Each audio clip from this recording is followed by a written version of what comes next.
One of our new sponsors this year is Herd Boss. It's a place where your farm can come together to track records, reports, and a lot of other results. Sheep, goats, dogs, and cattle are welcome in this inventory system. There's the old way with lots of different parts, moving parts, easy to lose stuff. The new way has Herd Boss as one of the place where you store the records and it prints the reports. It's made with you in mind, easy to use, so easy that grandpa can use it, made for breeders, by breeders. It's totally yours. You own the data. We keep it private and protected. Made for your success. Herd Boss is designed to work as hard as you do. Again, all your records, one place. Never lose a record again. As you can see, pedigree, birth date, etc., etc. There's many helpful reports. Turn your records into power. The birthing calendar, sold record, and you can filter your reports. You can store photos and docs worth 1,000 words. It helps on registration. Know your customers and serve them better by making sales and including them together. Increases productivity, performance, and profit. You can access it anywhere, in office, truck, pasture, out in the barn even. It's made for teams, so several people can enter in. It's easy to switch up. Any device, anytime, any place. You can do a lot with Herd Boss, but there's some things you won't be doing. Setting at your desk, Herd Boss was made to be mobile friendly. Sorting through stacks of paper or messy spreadsheets. All your animal records one place. Getting bombarded with phone calls. Your whole farm team has the records and reports they need to get their work done. Counting the dates on the calendar, birthing calendars, and other reports are done automatically. Finally, a herd management tool that delivers results. It's our pleasure to help you. Email us at theteam@herdboss.com anytime.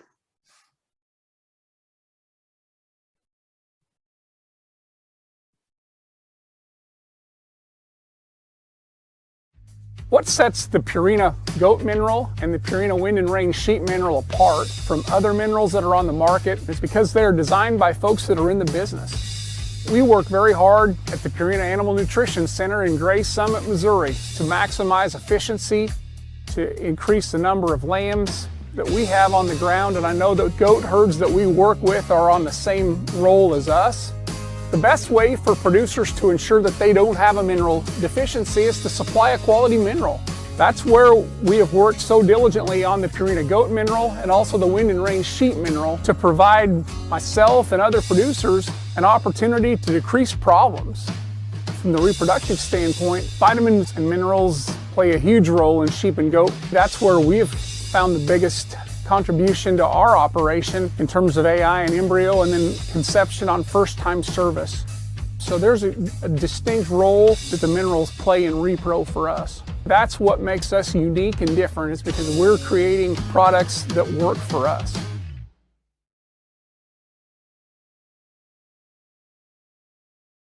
Contact John Starnes, your Pride Ag Resources LPS and Purina Animal Nutrition Specialist at cell phone 620-518-2370 or at jstarnes@landolakes.com. You can also contact Shelly Hamilton, who's a feed sales specialist with Pride Ag Resources, at our cell 620-393-5872, and that's at shamilton@prideag.com. Contact them for your goat and sheep feed needs. Stay Tough Superior Fencing Products presents its fence test video. During this video, you'll witness the strength and resilience of a Stay Tough fixed knot fence compared to a standard hinge joint fence, as both are hit by a full-size truck.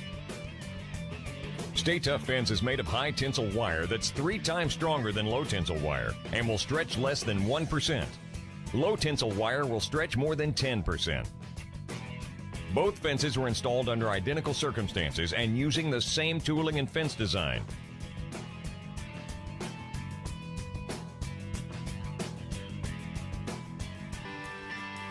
Let's see the results.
Stay Tough Fence comes with a 10-year written limited warranty.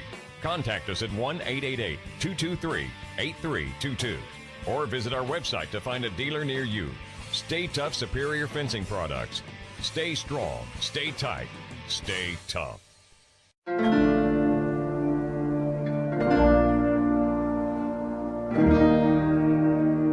Getting up on a morning like this and seeing the sun come up, it's just beautiful. I was herding sheep when I was 12 years old. Had a pack horse and a teepee tent and a stove, and I followed the sheep. And I loved it. In fact, if I had my druthers, I would be out here herding the sheep every day. I don't think there's any better life. We want to be in business for the next generation.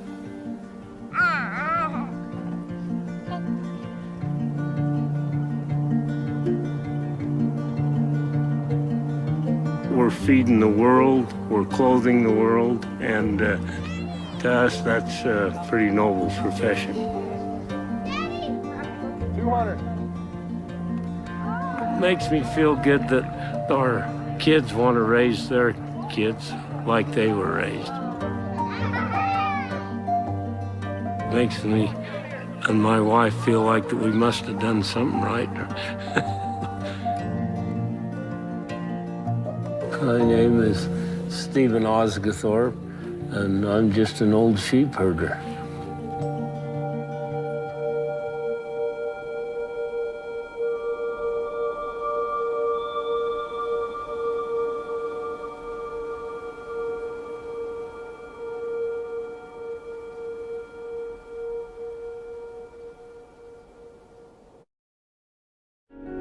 Making Kansas a better place to live and work has been our goal for over 100 years.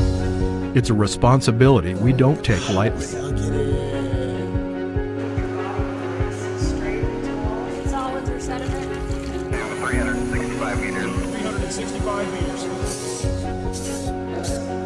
K-State Research and Extension serves our rural and urban neighbors by helping you adapt to new technologies, protect our environment, improve nutrition and food safety, and grow the next generation of leaders. And my world. And my world. We help farmers and ranchers adopt new tools that improve profitability in a rapidly changing marketplace. That went into it, going to help some people.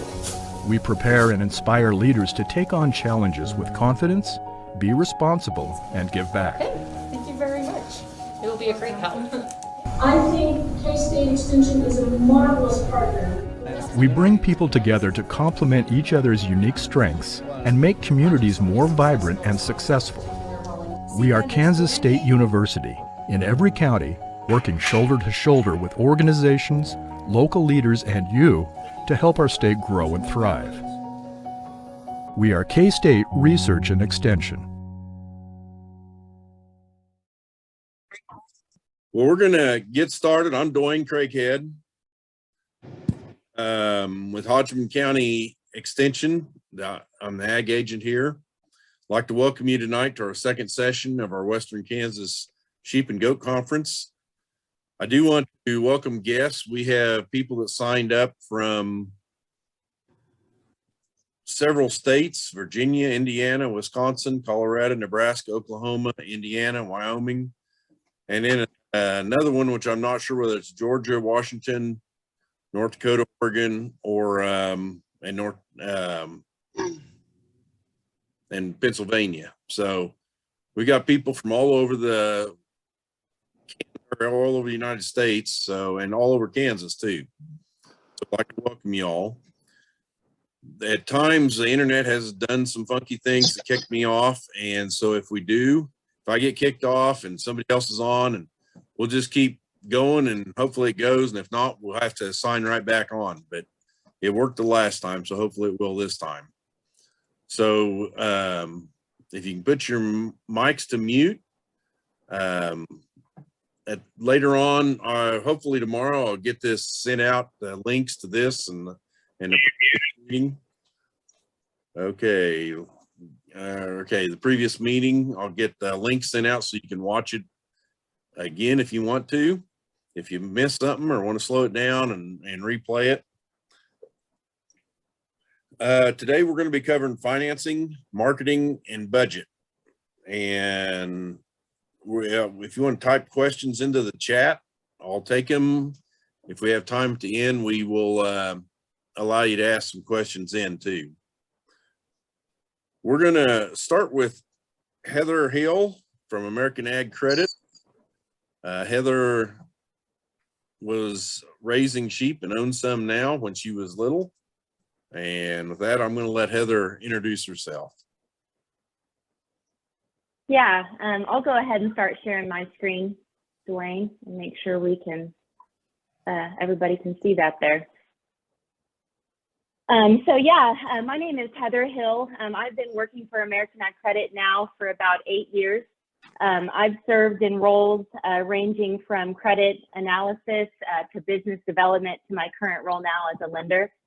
I was raised in Western Kansas. As Dwayne said, I grew up on a diversified crop operation about an hour south of Garden City. And then my parents, Ron and Jackie Gibson, they do have a commercial sheep flock. And so in terms of being a lender that's an expert in sheep, I'm definitely not it, but I can speak to the financing side a little bit and we can kind of go from there.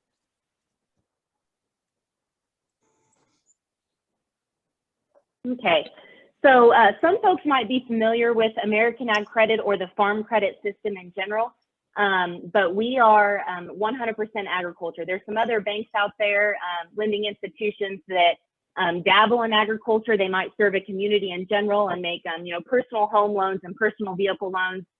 Well, as part of the farm credit system, American Ag Credit is 100% devoted to agriculture. Those are the only types of operations that we can finance. We are considered a financial cooperative.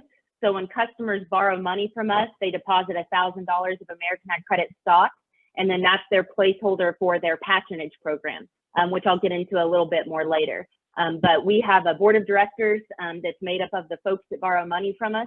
And so we are a true cooperative at the core.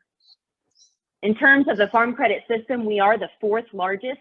And so we take good, strong pride in that. Among some of the others would be Farm Credit Services of America out of Omaha, Mid-America Farm Credit that's in the Southeast, Northwest Farm Credit in the far northwest part of the United States. We do have a unique funding model, which I'll get into that a little bit later as well. We're not necessarily lending off deposits like local commercial banks would be. So when you're looking at American Ag Credit and kind of what our footprint looks like, this is what we're at. This is what we're where we're represented. So our headquarters actually are in Santa Rosa, California, but we do have large hub offices in Wichita, Kansas, Garden City, Kansas, Denver, Colorado, Greeley, and then out in California. We did recently go through a merger with Farm Credit Services of Hawaii, and so we have a couple branches now in Hawaii. When looking at the agriculture in Hawaii, in terms of who would be a good merger partner for them, we were identified as that just because of the diverse portfolio that we hold with our commodities that we serve across the United States, which you can imagine looking at the states there, we do have a pretty diverse portfolio. These are just offices, these are just states in which we're chartered in. We lend money all over the United States, but the areas in green are where we primarily have brick and mortar, a presence, an office presence. Speaking to our diversity a little bit, you see that our largest holding in any one thing is actually considered other. You can kind of see it down in the bottom left, but then our next highest being the grape industry, the grape and wine industry out in California. Dairies and feed yards hold a sizable portion of our portfolio, timber, and then your typical field crops, most common that we have here in Kansas. So speaking to our funding source a little bit, we are not related to FSA, Farm Services. Some folks get us confused. They are reliant on government funding. So sometimes when you're working with FSA, they might say, well, we don't have funding yet, or we're waiting on funding. We're afraid funding's going to run out. Those are not things that the Farm Credit System deals with. We have a place in New York that trades government bonds, the Farm Credit Funding Corp. They trade government bonds on behalf of the Farm Credit System, and that's how we generate our capital. CoBank is our funding bank. So customers borrow money from American Ag Credit. American Ag Credit borrows money from CoBank, who lends money to other co-ops, grain elevators, milk co-ops, things like that. And then CoBank, those funding banks, get their money from those funds that are generated by buying and selling bonds. So because of that, we always have a rich source of money available. It's not, we're not dependent on somebody else for funding when it comes to loaning out money to customers. Something that makes the Farm Credit System unique is our patronage program, and each association votes and decides to pay their patronage differently. American Ag Credit, you can see there, and this information does have a little bit of age on it. This all is as of the middle of 2021. We're working on some updated numbers right now, but so American Ag Credit has paid patronage at 1% over the last 4 years. And then prior to that, you can see that it was 0.75. So for example, if a customer had an interest rate of 5% on their loans, they would receive a check in the month of March following that year that would basically reimburse them 1% of their interest paid in that year. Some folks ask, is this just on land loans? Is this on operating notes? And it is on all loans. It's on operating, it's on equipment, it's on land, any outstanding loan balance you have in American Ag Credit.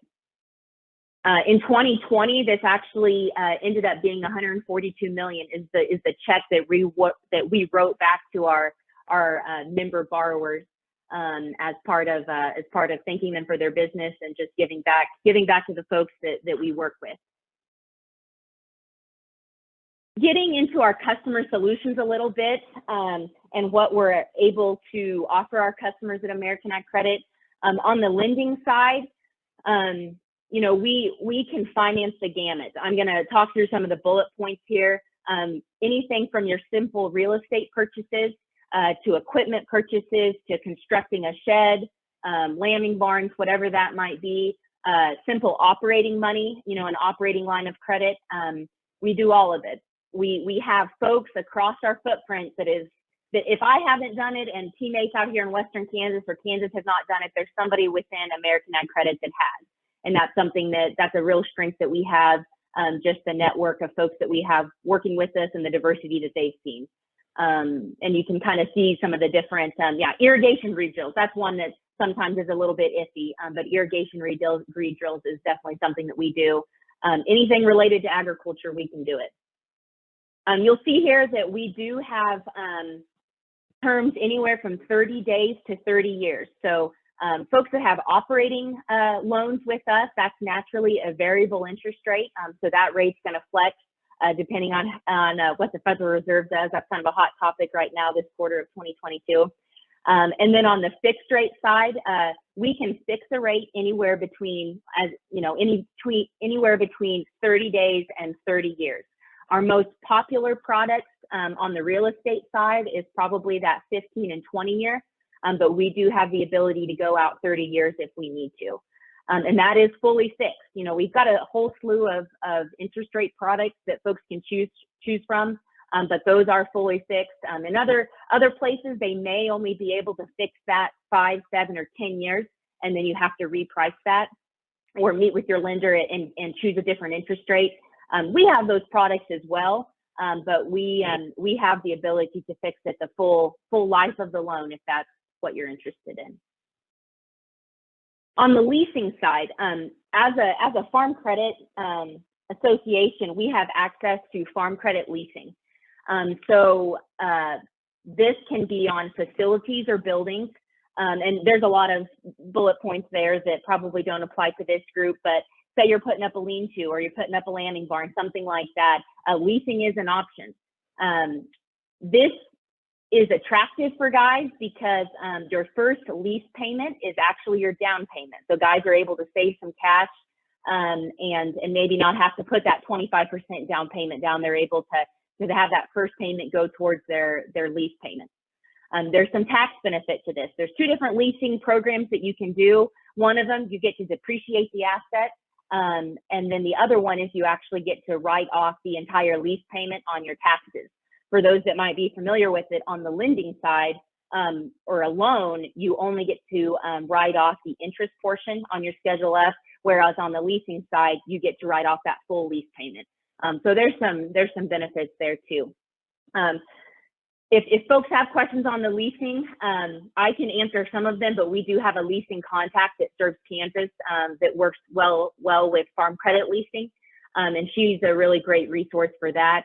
But we go as far as offering interim funding. So as the project's being built, it's to simplify it, you basically send those invoices to American Ag Credit. We pay those, and then once the building is constructed or whatever it might be, is constructed, then that's when the lease actually takes place.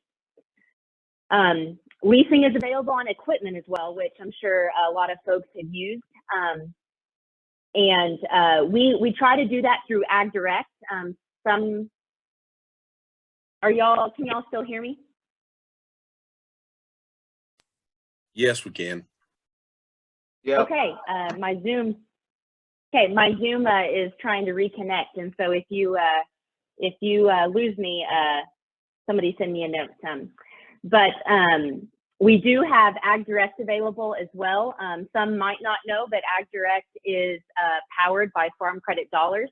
There's a handful of farm credit associations that went in to create Ag Direct, and it was a way to get quick equipment financing to guys at the dealership desk. So it's comparable to John Deere Financial and Case IH Credit. And that is, they offer leasing on equipment as well. If you need specialized leasing, that's where Farm Credit Leasing can get involved on the equipment side. We do lease lines where if a guy's going to be buying quite a bit of equipment over the course of a couple years and doing it all on leases, we can actually set up some of the work ahead of time and do lease lines of credit.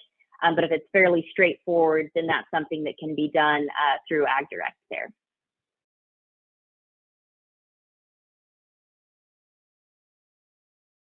So when applying for a loan or a lease at American Ag Credit, I did want to take some time and go over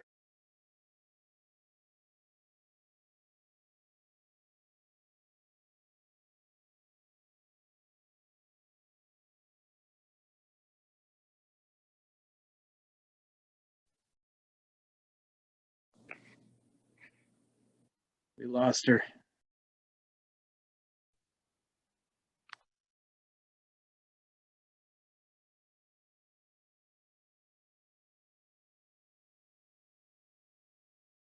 Can you all hear me? Can now. Yeah, you're back. Okay.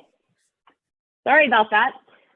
Don't know what you heard, but on the loan and leasing side, it's the same financial information that's requested for either one, and it's quite a bit different than when I started 8 years ago. When I started 8 years ago with Farm Credit, we requested the same information of customers on if it was a $100,000 loan or a $2 million loan. And now we really do have a streamlined approval process for a customer that borrows less than $750,000 from us. So loans or leases on, borrowing less than $750,000, just a simple copy of your driver's license and a signed application. And then we kind of have these additional 3 layers here that I'll go through. If you're borrowing less than $250,000, believe it or not, we just request 6 numbers on your balance sheet. I'm going to share my screen again here, it looks like.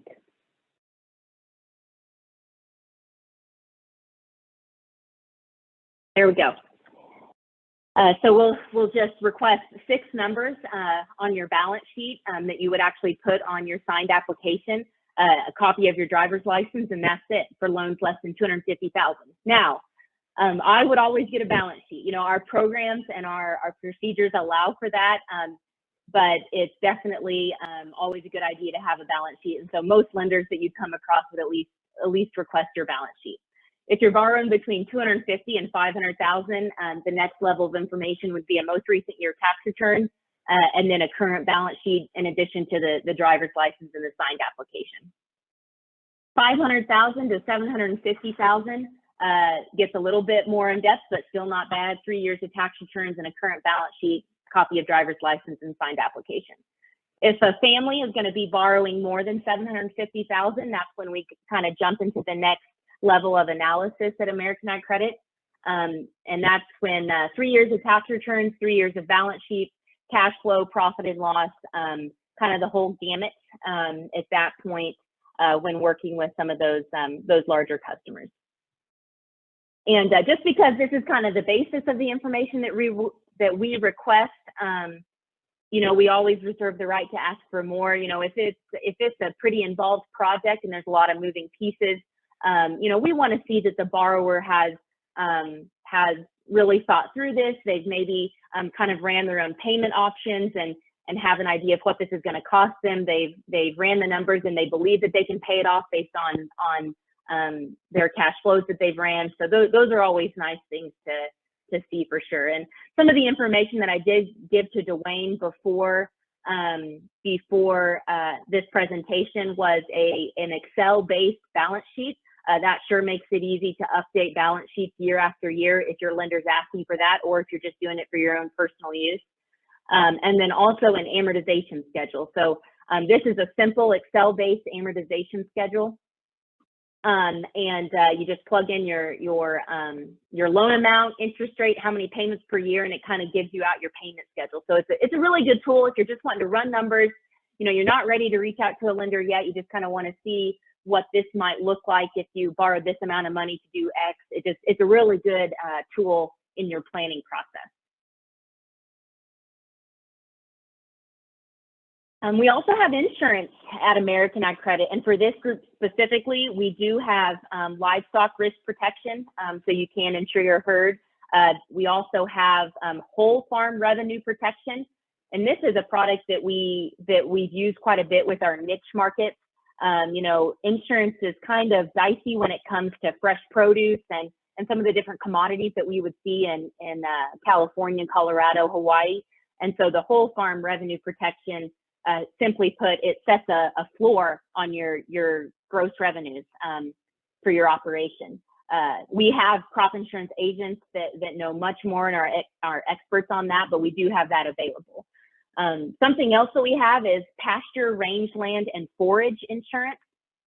So you actually insure against rainfall at its core. That's kind of what you're doing, is you're trying to pick the months out of the year that you're going to have the least amount of rainfall and insure against losses there.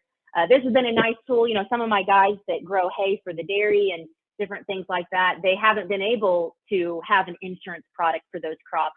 And now if they want to, they do have options through that pasture, rangeland, and forage insurance. So that's another piece of our business. That's another piece of value that we can provide to our customers. I talked on the diversity of American Ag Credit's portfolio. If we're looking just specifically here in Kansas, not to much surprise, you know, field crops is going to by and large be the lion's share there, beef, dairy products, and then we do have remaining portfolio. You know, we do have some diversity here in Kansas that's outside of that. But as I said, you know, we have lenders, you know, all over the United States that have done something. You know, I made a loan to a guy in Georgia to put up a pecan farm or a pecan orchard. I had no idea what I was doing, but I could call somebody at American Ag Credit that had done that before, and we got the deal done.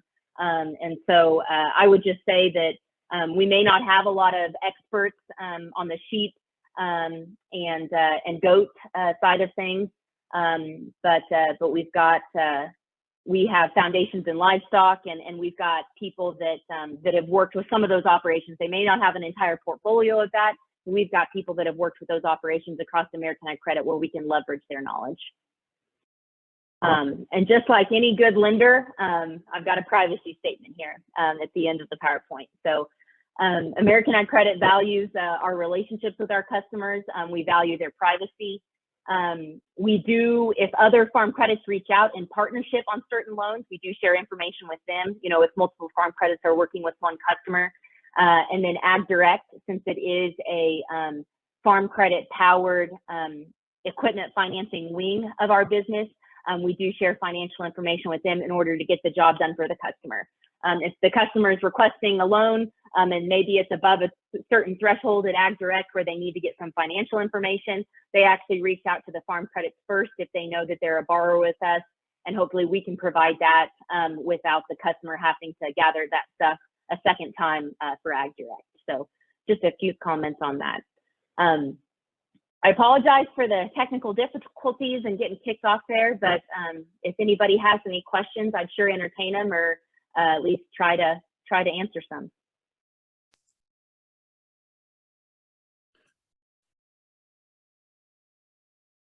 Does anyone have any questions?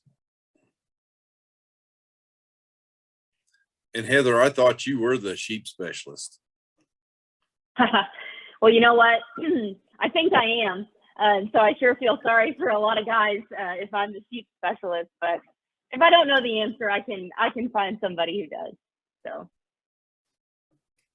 is the patronage taxable? It is. That is a good question. It is. It would be considered income. Yep. You would get a 1090, 1099, 1098, whichever one of that is. But yes. And your insurance rates, are they figured according to a percentage of benefit? What would that percent be? Insurance, like on our patronage, our 1% patronage? No, your insurance that you have on hay crops or other things, what percent of the premium is compared to the benefit? I would not have that answer for you. John, I can take down your name, and if you want to get in contact with somebody, I can have one of our crop insurance agents reach out to you. I wouldn't even have an educated guess on that, so I apologize. And are your rates similar or less than Farm Credit for loans? Farm Credit or FSA? Either one. So we are Farm Credit. You know, we are part of the Farm Credit system. So in terms of, you know, different associations are going to have different rates because they truly are ran differently. They have their own board of directors. They have their own CEO, their own, you know, separate staff. And so, but in general, I would say Farm Credit rates are comparable among associations. If you compare us with FSA, we are higher than FSA. FSA money is government money and it is subsidized. American Ag Credit and the Farm Credit System is not subsidized by the government, and so our rates would be higher. In my experience, right now FSA money might run somewhere in the threes because they have gone up. In the last couple of years, you might have been able to get 1.25%, 1.5% money at FSA. Had a conversation here recently. Some of their stuff's in the threes now. Our stuff might be in the fives comparably. If you're looking at similar products like a 30-year loan at FSA and a 30-year loan at American Ag Credit, but with that 1% patronage, it does narrow that gap. The 1% patronage is subject to board approval. So our board of directors votes on that each year. If they look at the health of American Ag Credit and they like what they see, that's a good reason to keep paying that 1% and putting more dollars back into our customers' pockets, but it is subject to board approval each year. Thank you. Yep. Any other questions for Heather?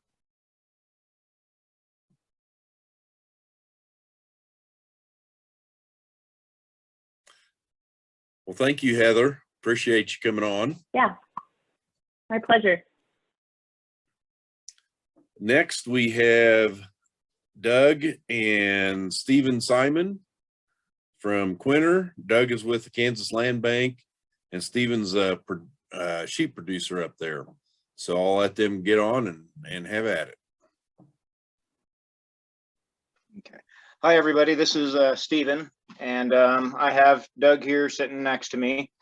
I guess today I'm going to kind of just give you an introduction to myself and what I do, and then I'm actually going to go into a little bit of how I calculate my numbers for the year and set up a cash flow, and how I kind of determine my numbers that I hand to the bank, and how they go about judging and looking at those numbers. I hope to keep it pretty simple and whatnot. Myself, I've been back here raising sheep in Quinter for about 8.5, 9 years. Of course, I grew up here with my family raising sheep. We have just about 102 years in the business as far as our family goes. So we've been in it a little while, and we've seen a lot of ups and downs, I guess you could say, over all those years. But one piece that's very important to our operation is a good relationship with a bank and a loan officer to be able to allow you to operate. And I guess for me, that's just kind of a quick background of where I guess I'm going with all this. I want to let Doug have a little introduction of himself here real quick. Yeah, I'm Doug Simon, and again, I've been in this area as well I grew up in the area, and then I had left and did some agronomy work and some commercial ag spraying, and started banking at a later age in life, but been at the Kansas Land Bank as an ag lender now for the last 13 years. And Dwayne had asked me when you'd all had a tour up at Stephen's farm about speaking on cash flows and really just financial stuff that the customer needs to bring in to the lender. And Heather did a good job of covering a wide spectrum of things.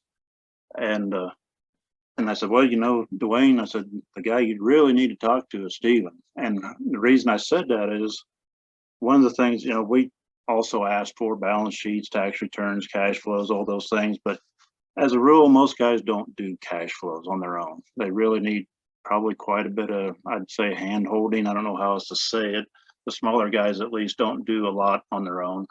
And when I say smaller, our bank size is only about 55, 60 million, and we're very community minded that way. But Stephen himself, then, when we've been working together now for 5 or 6 years, but I always kind of joke with our other co-workers, so, well, Stephen brings in a cash flow, every year, and he updates it. Well, he does a 5-year cash flow actually, and he updates it every 2 months. So he might be over the top on it, but I told Dwayne, I said, this is the guy that needs to introduce your other patrons out there to what he does and what he brings to the table for cash flows.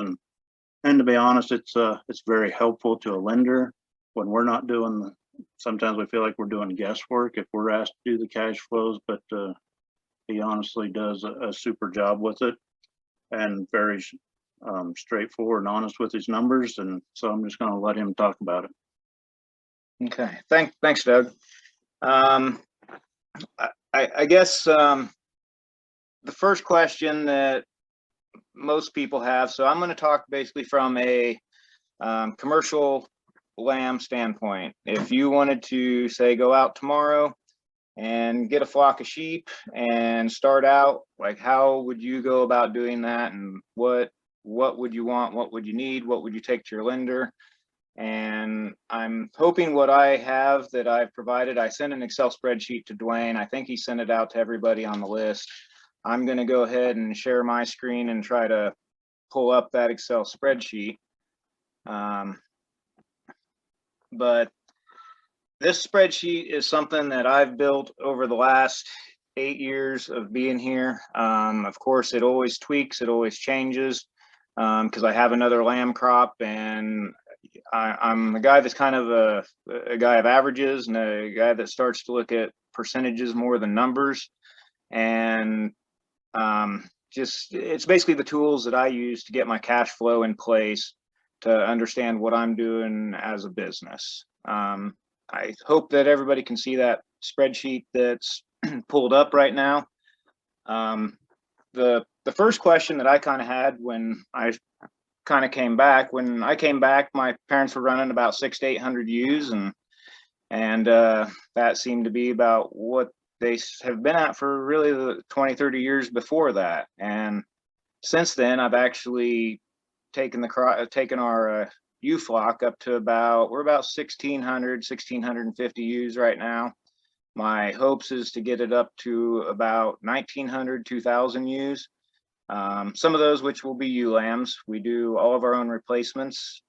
So we keep a pretty close system. We don't bring in a lot of stock from other places. The only thing that typically comes into our place that would be other stock are typically rams. The rams come in but they're tested and whatnot before we even release them to the rest of the flock.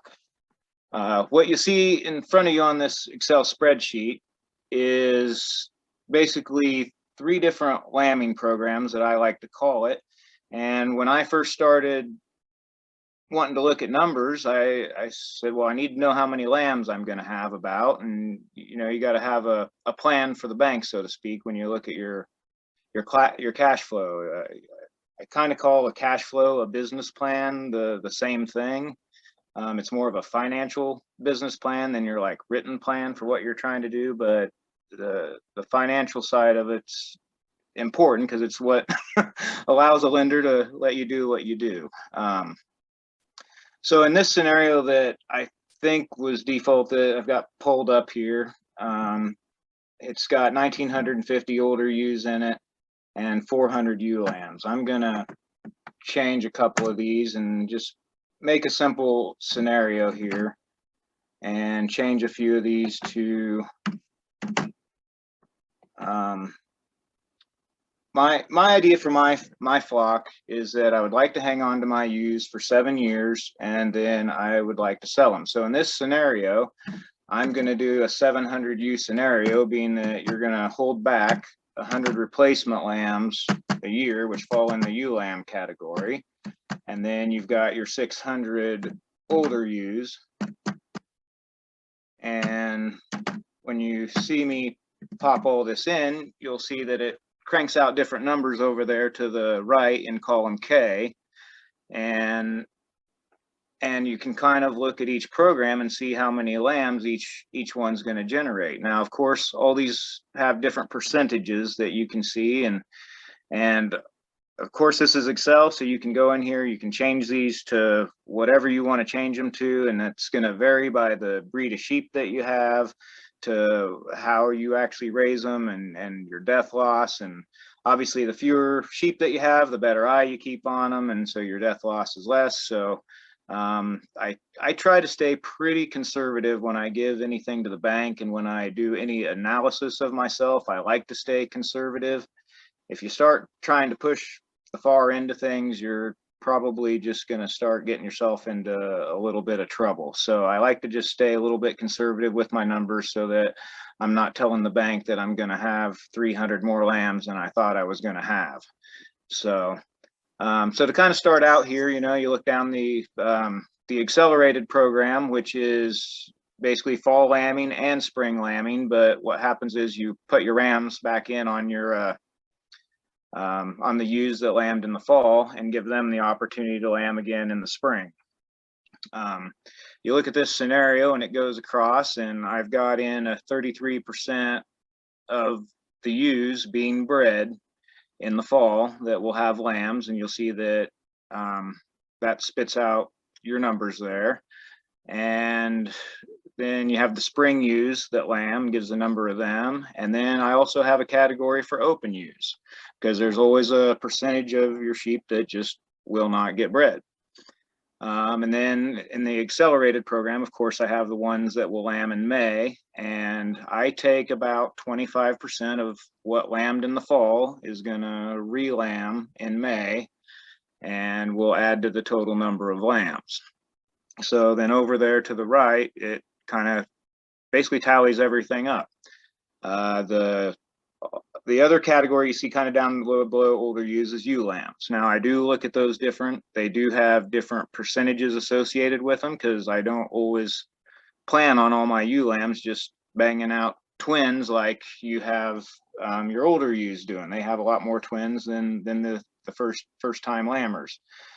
Even death loss can even be a little bit different sometimes in the ewe lambs, but I typically keep the death loss pretty straight across.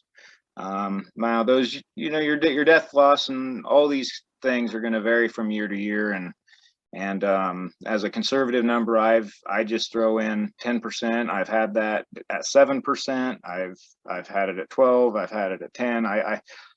I just like to use 10 for the most part.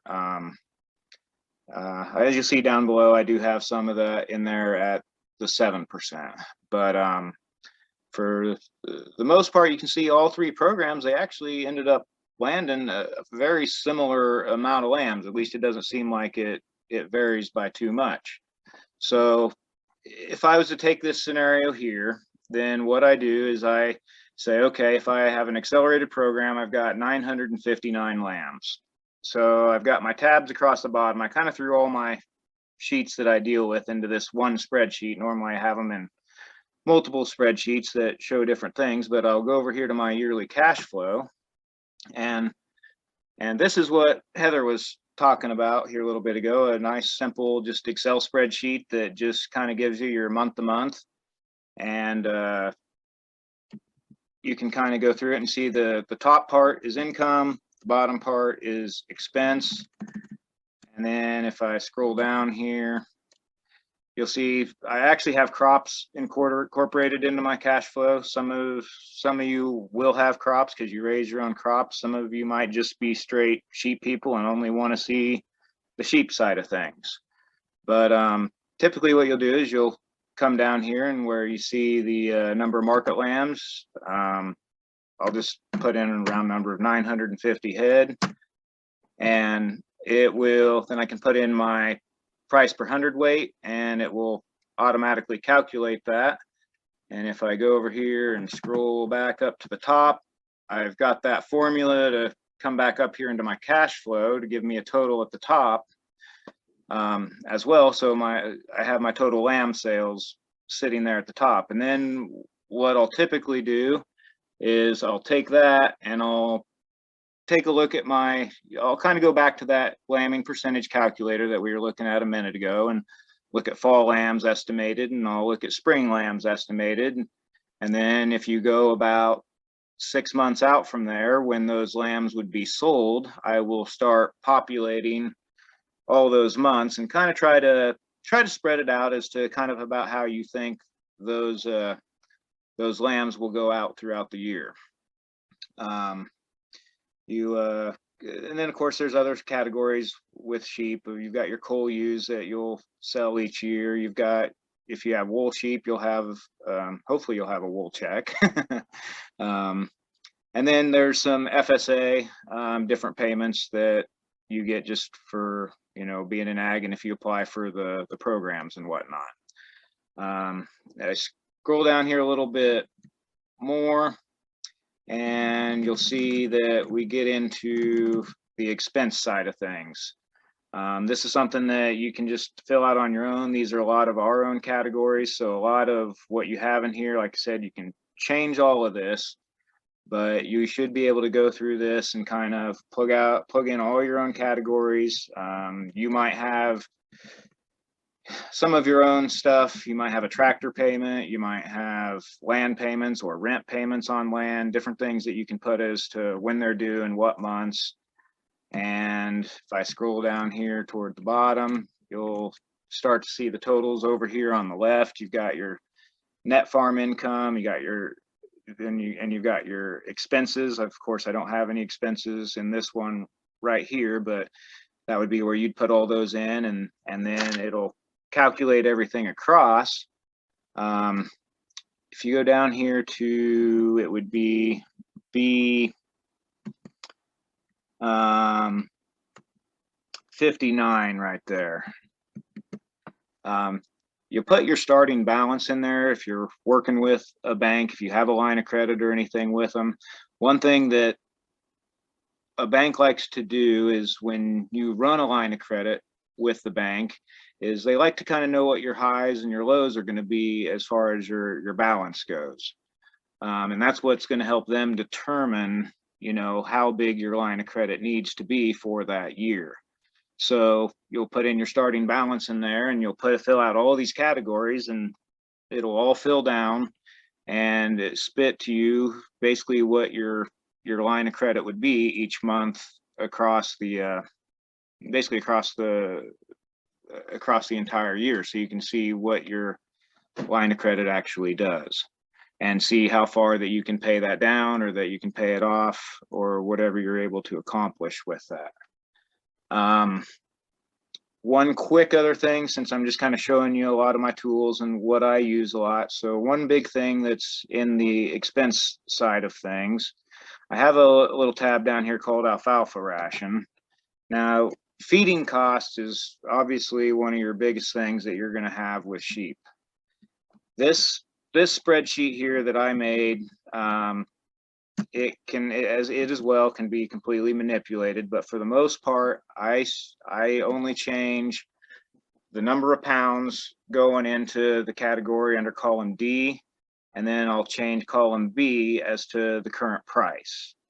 And so what this does is it allows me to, if I go clear down to the bottom, I've actually added on to this my feed guy that helps me do my feed analysis and everything. He started the basis of this spreadsheet, and then since then I have really added on to it and added a bunch of things to it. But I'll list out like all my pens down here below and to how many sheep I have in each pen, and I can associate how many pounds per head that I'm going to feed each sheep in that pen. And then it'll give me a calculation down here over to the bottom right of total number of head and total number of pounds needed daily that I'm trying to accomplish. So when I go up here to mix my feed ration, it'll automatically, you can set that. Right now I've got it hard coded in as 1,000 head instead of actually referencing the number down below. But you can actually put a formula in there and make it reference that. But what it'll do is it'll calculate how much of each feed stuff that you're putting into that mix each day, and then give you a total dollar amount for that mix. And that total dollar amount for this ration that I have figured here in C34 is $228 a day. And then you can divide that out and see basically how much per head and everything. If you look at it'd be row 35, that's pretty much where all your calculations come down to. And you can see over there in yellow the TDN, the calcium and the phosphorus I actually have highlighted in there as well. You definitely want to watch that with sheep, and that you try to keep at least a 2-to-1 ratio in that. And that's another big piece of this spreadsheet that I use as well. What you can see here in D35 that I've got highlighted there, that right now this ration divided by that many sheep, that's approximately 6.5 pounds per head. And you can see that my cost per head over there is approximately 21 cents per day, or 22 cents if you round that up.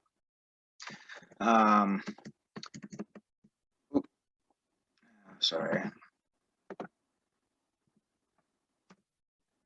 And then, so you got the cost per day, and then I have a few other things down here in 37 and 38, just where I can kind of change the number of pounds. Right here, I have 8 and 6, and just kind of look at the, if I was to feed them more pounds per day, what that cost would be, or if I was to feed them less pounds per day, what that cost would be. And then, of course, down in B40, I can actually calculate the price per pound of feed. So it really helps me adjust and get my cost exactly, to know exactly where I'm at and what I'm feeding my animals. Once I've kind of got that figured out, then what I do is I've got the alfalfa ration, then I also have a feeder ration. The feeder ration's exact same sheet, different things, maybe not highlighted as much because I don't spend as much time in it. It's a very simple program that we use. It's a Purina product we use called Impact, that basically just mix it with grain, either milo or corn, and a little bit of soybean meal to adjust the protein, and it'll let you it'll basically do the same calculations, but you can see it for your lambs instead of looking at ewes. And I try to keep those just separate so I can always have them kind of in front of me, and your costs that you're putting into your lambs per day. One good rule of thumb that my dad has always told me, as far as when you're looking at feeding your sheep, you want to feed them approximately 4% of their body weight. So if I have a 100-pound animal out there, you're going to want to feed him about 4 pounds of feed a day. Of course, you want a lot of that to be dry matter so that it makes a difference. My ration that I actually mix, I typically will be between 50 and 65% dry matter, just as far as my ewes go. So dry matter, calcium, phosphorus, TDN, all that stuff is very important when I start looking at my rations. If I come back over here to this alfalfa ration, one thing I've thrown into this, so it's always in front of me, is down here at the bottom, it was a chart my feed guy threw in here for me that basically let me see what my targets are for ewes in different states, whether they're just on maintenance or whether they're with twins, whether they're with singles, depending on, or if you're just in gestation where you're approaching lambing and whatnot, to kind of some targets to shoot for when you're making your ration up. Once you have those costs and whatnot, you can then, go into your cash flow, and you can actually calculate the number of head of sheep you have, and you can multiply that out by your number of days and actually start to get some hard numbers to be able to throw in your cash flow as far as expense on your sheep for the feed. This other sheet here that I have is as a ewe analysis. Now, what I've done with this is of course, it's another sheet that you guys can use and you can manipulate, and you can change it to however you want to change it. But right here, you'll see I have a ewe feed cost up here of about $55 per ewe. I'd say this year, with grains up and things up, that number's probably closer to $65 or $70 per ewe. Some of that might depend on whether you go to pasture, what grazing you have, and how you really, kind of come to that number. So that number there actually kind of represents me being out on pasture for 3 years or 3 months of the year as well. So if I was to feed in the lot all year, that number would be a little bit higher. I throw in vaccine per animal, I throw in shearing per animal, and then I have a number for fuel and equipment. And the fuel and equipment number, that can kind of vary. That's one that I haven't dove extremely deep into, but could kind of vary on what loans you might have on equipment. Like if your TMR mixer or a tractor or loader or whatever it is that you have that you're feeding those animals with, you might throw that into that category and divide it by all your animals to get that number. But what it does is starts to give you a cost on that ewe. And then down below I have lamb cost, and it's kind of the same thing, a little bit different. You know, tags and shearing and all that are going to cost a little bit different. So that's then going to flow over to the right there, where it's going to give you a summary, and those numbers flow over there. And depending on whether that ewe had a single or a twin, your profit on that ewe is obviously going to change. You've had the same amount of dollars put into that ewe, so if you're having twins, obviously your profit should be more than what a single would be. So you can kind of take a look at that. And then what I have down there at the bottom is the total average ewe profit, and that would be a median range there, which means it shot between the 100 and 200 and gave me my average ewe profit for that year. So one key point that I'd like to maybe bring up is it's important to kind of talk in profit. I mean, you have expense and you have income, but the profit's what it's all about. That's how you pay the bills. That's how you it's how you pay yourself. So, you know, to be able to understand your profit and what you're able to do really makes a difference to the lender and how you might go about starting to set your cash flow up and everything. And then, so really you can kind of, so all these are just kind of the basic tools that I use to come up with my yearly cash flow, I guess, as far as feeding sheep and the different categories that I put in there. But of course, in cash flow, you know, you're going to probably have your personal living, you're going to have other things in there that are going to be very important to you to know, you know, whether you can make a living off the scenario of sheep that you're trying to analyze and look at.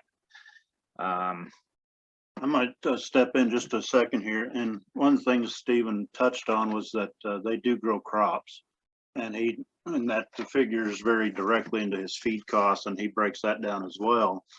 But he takes that a step further and also goes in and analyzes, you know, ground that he's growing crops on that they own and ground that they rent. And he uses these cash flows to, he does all the legwork before he even comes in to talk with me. And he's already telling me, you know what, these two fields over here haven't made a profit in 3 years. He says, I'm going to make some changes, you know, whether that's changes in what you're planting, changes in how you're treating it, or just simply the hard question is, do we eliminate some things? And I'll let him touch on that if he wants to, but that's just, you know, Heather did touch on, you know, the different sizes of borrowers and whatnot, and as far as the amount of loans and what they ask for. And sometimes that relates to the size of the operation, sometimes it doesn't. But I find that the cash flow is just super important no matter what level you're at, if you're in the business to be profitable. And profit's not a bad word. And Stephen, I think, touched on that. And when we get to that point of, you know what, do we sell, do we not? And it's like, have we met our goals? And more often than not, with the sheep operation, and that is the most profitable part of his operation. And, you know, it's easier to pull the trigger on that and make those calls. And he also has some other safeguards built in too, with contracts and whatnot, but he does a good job with this. I guess I really don't want to take too much more time or anything. I just wanted to more kind of give a brief over of all these little Excel spreadsheet tools that I have and use, and hope you guys feel free to use those as well. And like I say, change the fields, do whatever you want, play with it, but it's what really helped me analyze what we were doing, and to be able to really help me also set goals for where I want to go and what is kind of possible there. So I guess it's open for questions now. Do you want to head that up there, Dwayne? Okay, is there any questions?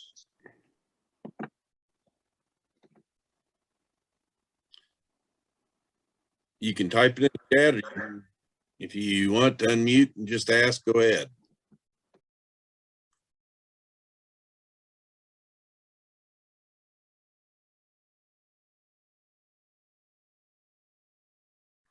I guess you've done a really good job, Stephen.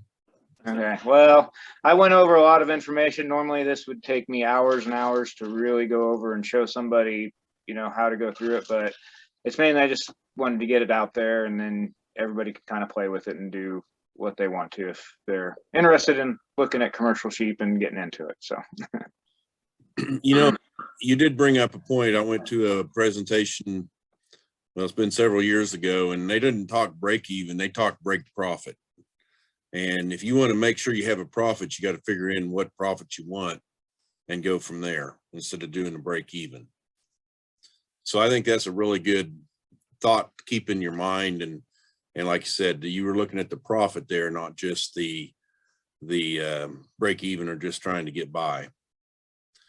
Well, yeah, after about 3 or 4 years of doing it, Dwayne, you know, it took me a while, but I kind of came to that conclusion that you were just talking about right there was, you know, well, what percentage of profit do you want to see, you know, and then, well, and what should that be? And, you know, what cushion do you want to have? And I mean, that's all for every individual to kind of, you know, figure out for themselves a little bit, but that's kind of, you know, that ended up being my goal after a little while. It wasn't just to complete cash flows and whatnot, but it was to actually reach a specific profit margin, you know, that was a percentage that I was shooting for. So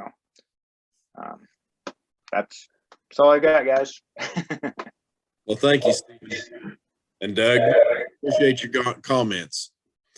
Next, and we're going to try this video again. It's a different one. Alyssa Rippon-May is she's a goat producer, and she's from Twin Creeks District. She's an extension agent, and I'm going to try and play her video, and I'm going to see if I can't get the sound fixed. Hi, my name is Alyssa Rippon-May. I am the Livestock and Farm Management Agent with the Twin Creeks Extension District. So we are up here in Northwest Kansas. We're Sheridan, Decatur, Norton, and Graham counties.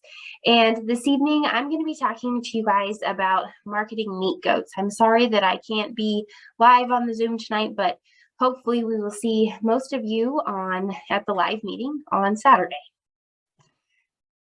So we will talk about kind of who eats meat goats. So who is eating goat meat worldwide and here in the United States. Some market seasonality, so some opportunities where we may be able to see some price premiums because of some ethnic holidays, and then some of our kind of production seasonality trends. We'll talk about our marketing options, just kind of high level, what are the options and what most people do for marketing their meat goats, and then kind of the bottom line, kind of what I think is the most important part. Okay, so I always think it's helpful to know a little bit about your presenter. So just kind of a high level view of me. I have been involved in the goat industry for about 20 years now, not quite 20 years, but when I was in junior high, my dad and I went in together and bought a herd of Boer nannies out of Texas. They were bred at the time, and then we experienced our first goat kidding. And so the goats that you see in the picture there are my current goats and descendants from that original herd. So I have about 45 Boer and Boer cross nannies that I run right now. And then as far as education, I got my bachelor's from K-State in animal science, and then got a master's from Colorado State University in integrated range management. And following that, I moved back home and this extension job came open. So kind of to start it off, really, who eats goat meat? We know that our consumer is our most important person. So who is our consumer? And that's a lot harder to answer for goats than it is for our other livestock species. So when we think about who eats goats worldwide, a lot of people, but not necessarily us. So who are those people? When we think about our goat market, we think a lot about an ethnic market. So I stole this from Dr. Shonian there at the University of Maryland, but she kind of categorized ethnic markets or ethnic consumers as a group of consumers that share a common cultural background. And that could be race, color, national origin, religion, or language. So we have some ethnic markets here in the United States that are continuously growing. One option or one example of that would be the Hispanic and Latino population. So in our most recent US census, the 2020 census, we had 62 million people in the United States who identified as Hispanic or Latino. And that's over 18.5% of our population, which is a 4% jump from the 2010 US census, which that tells us that we have a growing demand for goat meat. We also are interested in the Asian population for their interest in goat meat. So in the 2020 census, again, we had almost 20 million people in the United States, and that equated to about 6% of our population identifying as Asian Americans. So for taking advantage of some of those ethnic markets, we need to understand the market and understand the opportunity there. And to do that, it is extremely important to know what type of goat is wanted and what time of the year that type of goat is wanted. So to delve more into that, we'll talk about this market seasonality. So when we think about potential premiums in our goat markets, when we think about that in terms of or in relation to those ethnic markets, we can think about Hispanic market. We can think about our Hispanic population first. So our Hispanic population is actually our primary consumer of goats in the United States.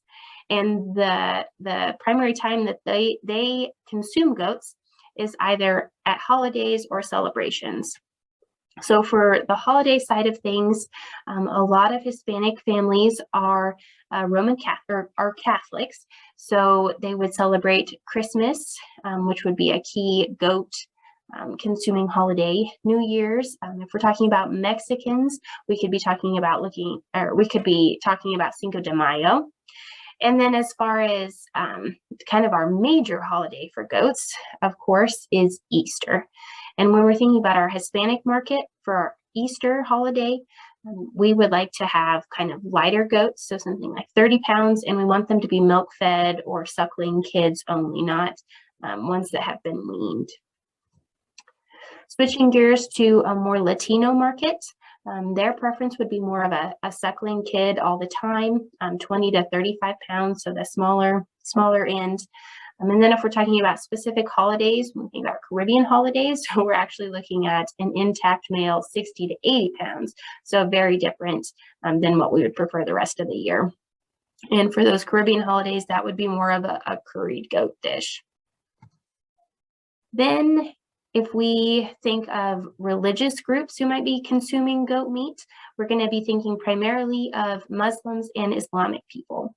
So for them, goat meat is actually a daily staple. It is not uncommon for them to consume goat once or twice a day.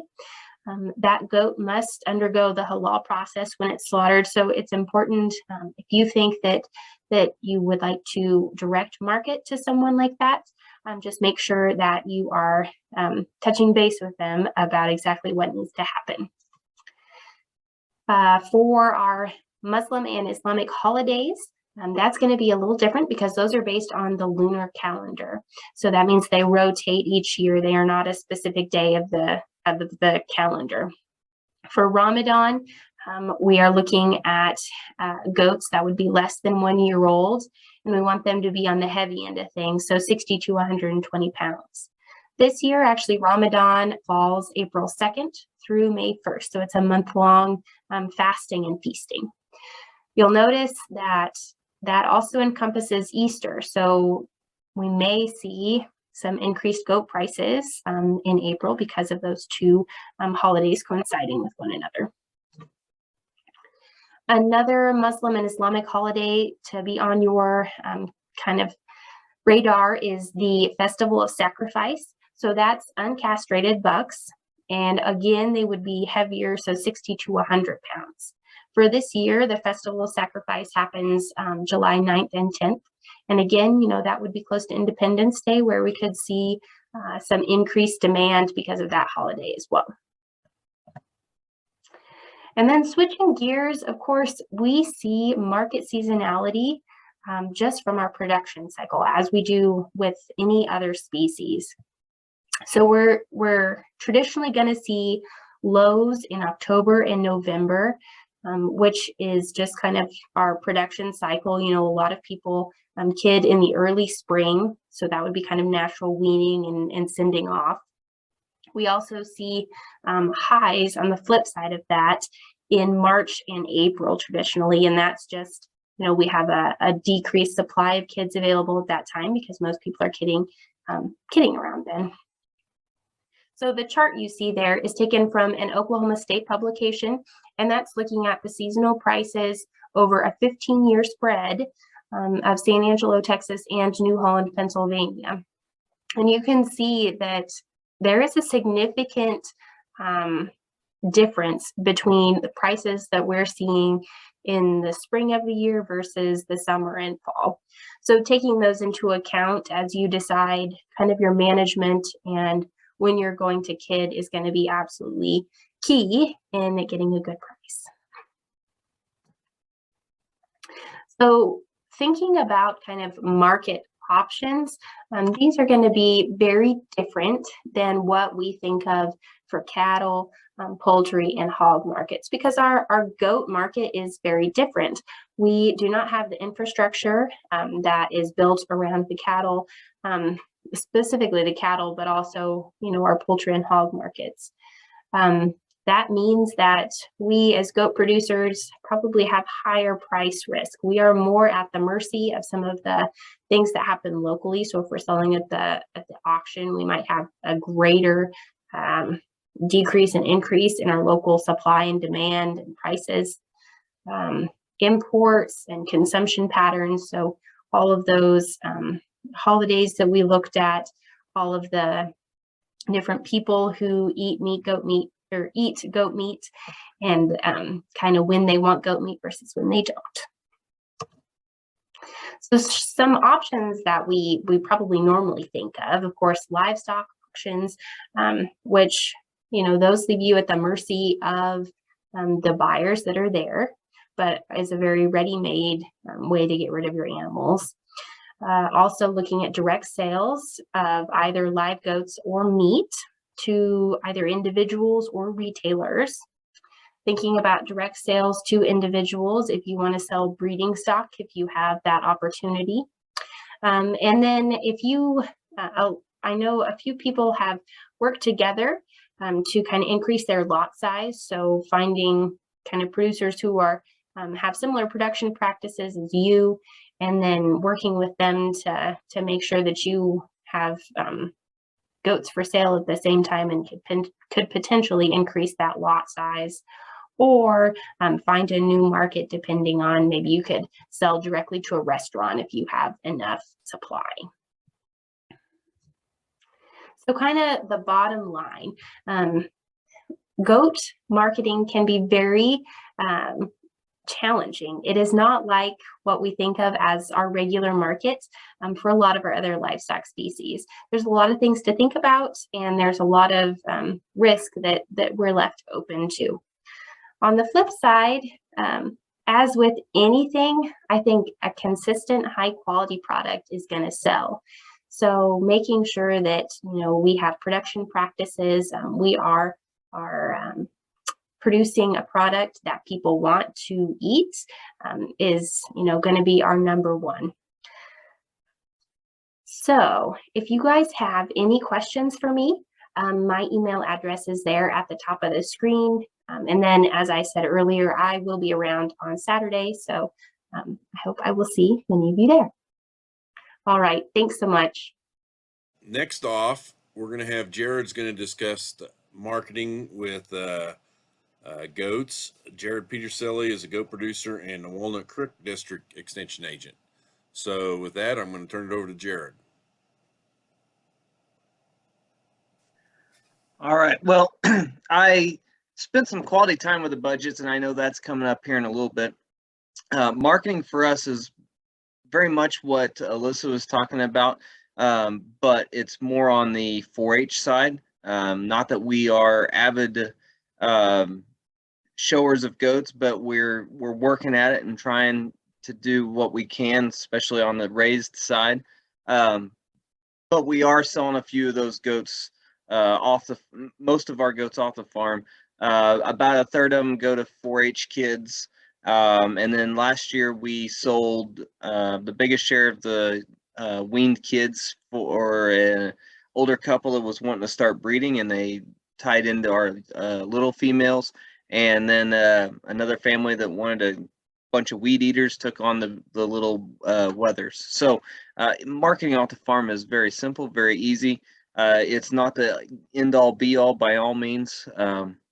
We're going to end up taking goats to the sale barn about once a year. Largely that's going to be the cull nannies, possibly a billy, and then whatever goats that we have left over after the fair. And like Alyssa was saying, it's seasonal in terms of demand, and a lot of those happen at the end of July or the middle part of August, and we kind of grin and bear it. But at the same time, in the last 6-7 years, there hasn't been a bad time to sell goats.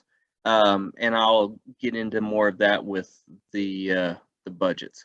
In the essence of time, I guess that's probably, Dwayne, I'm going to yield it back to you and answer questions if there are any, but probably spend more time on the actual budget side, or sharing a screen and showing the budget side. So does anybody have any questions for Jared?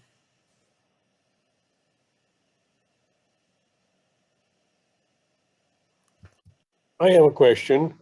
One of the things that holds back our ethnic market is that we don't have USDA approved slaughterhouses. And so while you can get it at Sam's Club, most of the ethnic market here locally where I am, they want meat, goat, and lamb for resale or restaurant service. So we have several ethnic restaurants here, but they end up buying theirs from Sam's Club because we don't even have an outlet for some of these things. And while you can sell directly, it can't be resold, it can't be packaged for restaurant use and other things according to local rules. So I know Alyssa and you kind of went by that, but how do you get halal sacrificed meat? How do you get USDA approved meats that can be used for resale or restaurant use? The religious thing is by me. That if you find an answer to that, I'd be all for it. I'm curious myself, but that's not our area, and that's not what we have the expertise for. On the USDA side, you need there's two things, but some lockers can do it, and we've seen a changing of the guard on the lockers. But so if you sell a lamb or a goat, and you put the buyer's name on it, you're good to go. So we sell a lot of beef, halves and wholes, mixed quarters, you name it, but we have to take the name with the animal to the locker. That label then has their name on it, and then above it, it says not for resale. Right. If you work with your lockers, depending on where they're at, the difference is putting the USDA label on the meat, but it means that the process, the packaging is inspected with federal inspectors. There are lockers, local lockers, that can do that. Scheduling with them is tight, and especially on the cattle and the hog side, we've got dates going out over a year in terms of time. But when you talk to them about processing a goat, a lot of times they can squeeze one of those in. The hog processing is pretty tight because of sausage, curing, smoking, you name it, in terms of preparation. It doesn't take a lot of time. The hogs aren't going to hang that long. It's not that big of an animal in terms of cooler space, but the packaging and the processing takes a long time. On the cattle side, it's a volume thing. They got to have as much room in the packaging and cutting them up as they do in their cooler space. And so there's where the major glitch is. We lost here in La Crosse. We used to have Larned and Ness City close by. Larned, and they both have one shut down completely. The other one quit processing hogs. So the Ness City locker is now under new ownership, new management, and waiting to see how that turns out. They just had a baby, and so he has not got to full capacity yet, but they're working at it. But if we get to an Ellenwood, a McPherson, and I believe Kensington can, but they do have, or some of those have the ability to have the packaging inspected. And if that's the case, then you can market that meat out of your freezer. Be very careful though, in terms of doing it, that you are collecting sales tax or that you are recording what the sales tax is, because the State Department of Ag will inspect that as well. Local markets and our local lockers are so busy, they won't even mess with it.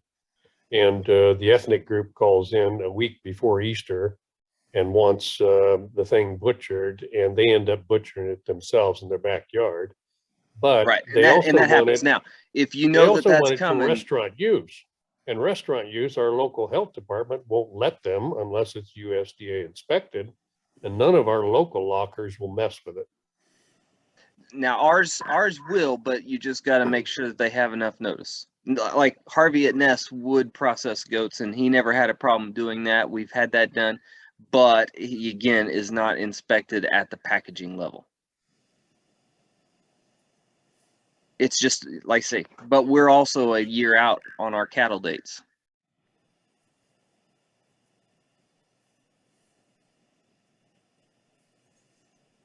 Thank you. Any other questions for Jared?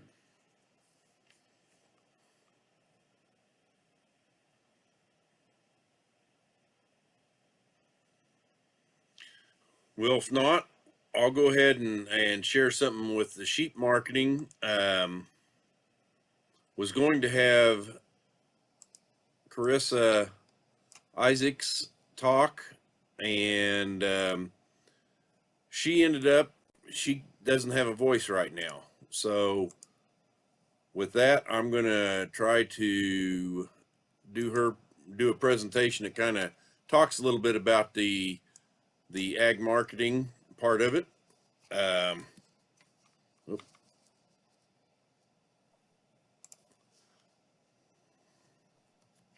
Okay, there's what I see is there's 7 main ways to market. Show animals, which Jared kind of talked about, breeding animals, which both Alyssa and Jared talked about, your federally inspected plants, your non-federal or state exempt harvesting plants, auctions and buying stations, which we have those with the sheep, on-farm harvesting, and in some non-traditional ethnic, which they do butcher at home. The show animals, we got 4-H, FFA, and even producers will have some that they'll take for show. Breeding animals, rams and ewes, and it's either commercial or for purebred. Some of the federal inspected plants that we have, some of the larger ones that we have for sheep is Superior Farms, Colorado Lamb Processors, which is a new one, Double J Meat Packing, which they bought Rancher's Lamb in Texas, Iowa Lamb. We used to have Mountain States Rosen, and it's closed. They're turning it, the last I knew, they were turning it into a cattle facility. And your local meat processors can be non-federal, they can be state, And Jared talked about that. It applies to the lamb as well as the goat. Some of the auctions, and some of these are both goat and sheep, not all of them, but some of them. New Holland, PA, and San Angelo, Texas are the two largest ones. Sioux Falls, South Dakota is another one. There's Equity Cooperative Livestock Sales Association in Wisconsin. And in Kansas, we have several different auctions, and some of them are buying stations too. Central Livestock out of Hutch, Colby Livestock out of Colby, Clay Center Livestock Sheep and Goat Sales out of Clay Center, and in Woodson County Sheep Auction, which is unique in the fact that it's at the Woodson County Fairgrounds, and they are a buying station also, and Bergston Livestock Incorporated in Cortland. So on the farm, there's some people that will harvest it and for personal use and do the harvesting themselves. Others you can sell, and the packers there, you got to be picky on the packers. Some will do it, some won't. It'll either be halal, as they said, or kosher. And if they have to be that, you have to get make sure that the packers are certified in that and doing it the way the different ethnic groups want. Sometimes it's harvest off the farm. I mean, they'll take it home, as was suggested, and harvest them there. And most of the time they tend to be smaller, but not all the time. If you listen to Alyssa's, there was times that they like the bigger ones too, but most of the time they're a little smaller. And that's a quick run through on that. We still got the budget to go through. And so with that, is there any questions? One thing that we learned with some of the ethnic people is if you will let them butcher on your farm, that's the hardest thing that they have, is transporting a live animal to their place. And so we have let a number of them butcher here at our farm. And that is, I mean, I increased the price for them to do that, but that's been very helpful for those that have needed to do that. And they have a hard time finding producers that will allow them to do it. And that's meeting the needs of your customers.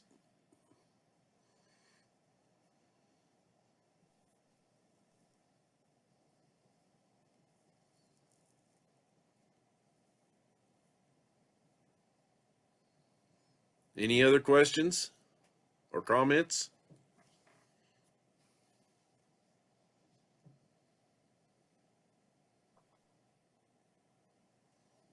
If not, we're going to go into budgets. Jared's going to cover goat budgets, and then I'm going to do a little presentation, not so much just about sheep budgets, but we'll let Jared go first, and I'll kind of wrap it up then.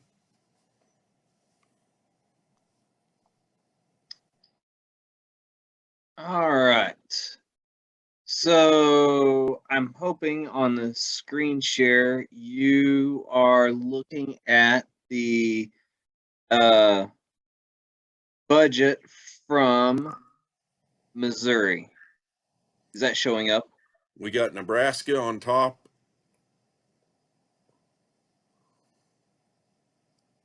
Let me.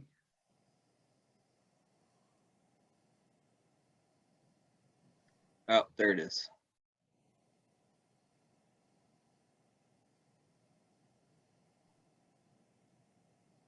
There's three main spreadsheets that we're looking at. And one is from Maryland, one is from Nebraska, and one is from Missouri. And there are considerable differences between them. So I tried to set them up all similarly in terms of what numbers are. And in our operation, we're running approximately 30 nannies. There's 2 billies, 2 guard dogs, and you're going to be able to, hopefully, when I get through this, you can actually see what these subtle differences are. So in terms of entering the information, They all have very good instructions. The production parameters are similar, but how they figure it is considerably different. So right now, what you should be able to see on the production parameters is 30 does.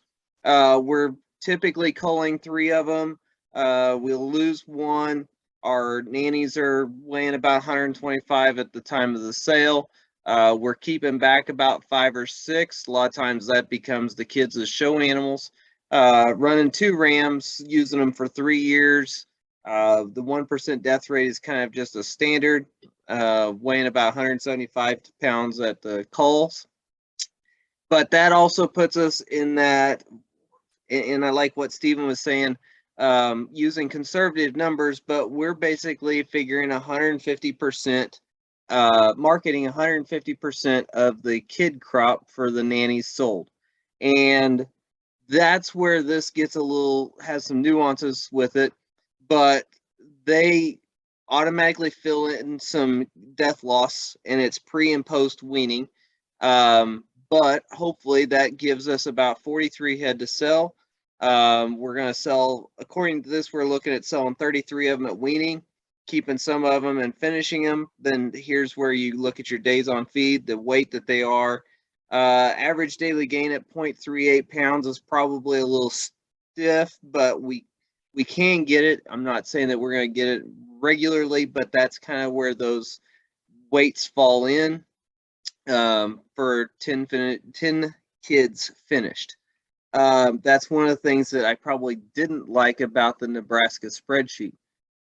Feed wise, general feed information, we're using pretty much prairie hay and grinding alfalfa. Our prairie hay price is $80 a ton. That's not saying that you can find, it's just a going rate. There's no end to the imagination when it comes to feed costs this year. Everything is pretty stout. Alfalfa hay at $1.60, that's going to be just pretty much grinding alfalfa. We're not actually chasing dairy or goat quality alfalfas. If you are, you're going to be north of 200. The salt and minerals, they're generic numbers. Keep in mind, all of these spreadsheets, all these universities are going to be dealing with higher pasture costs than what we are here in Western Kansas. Our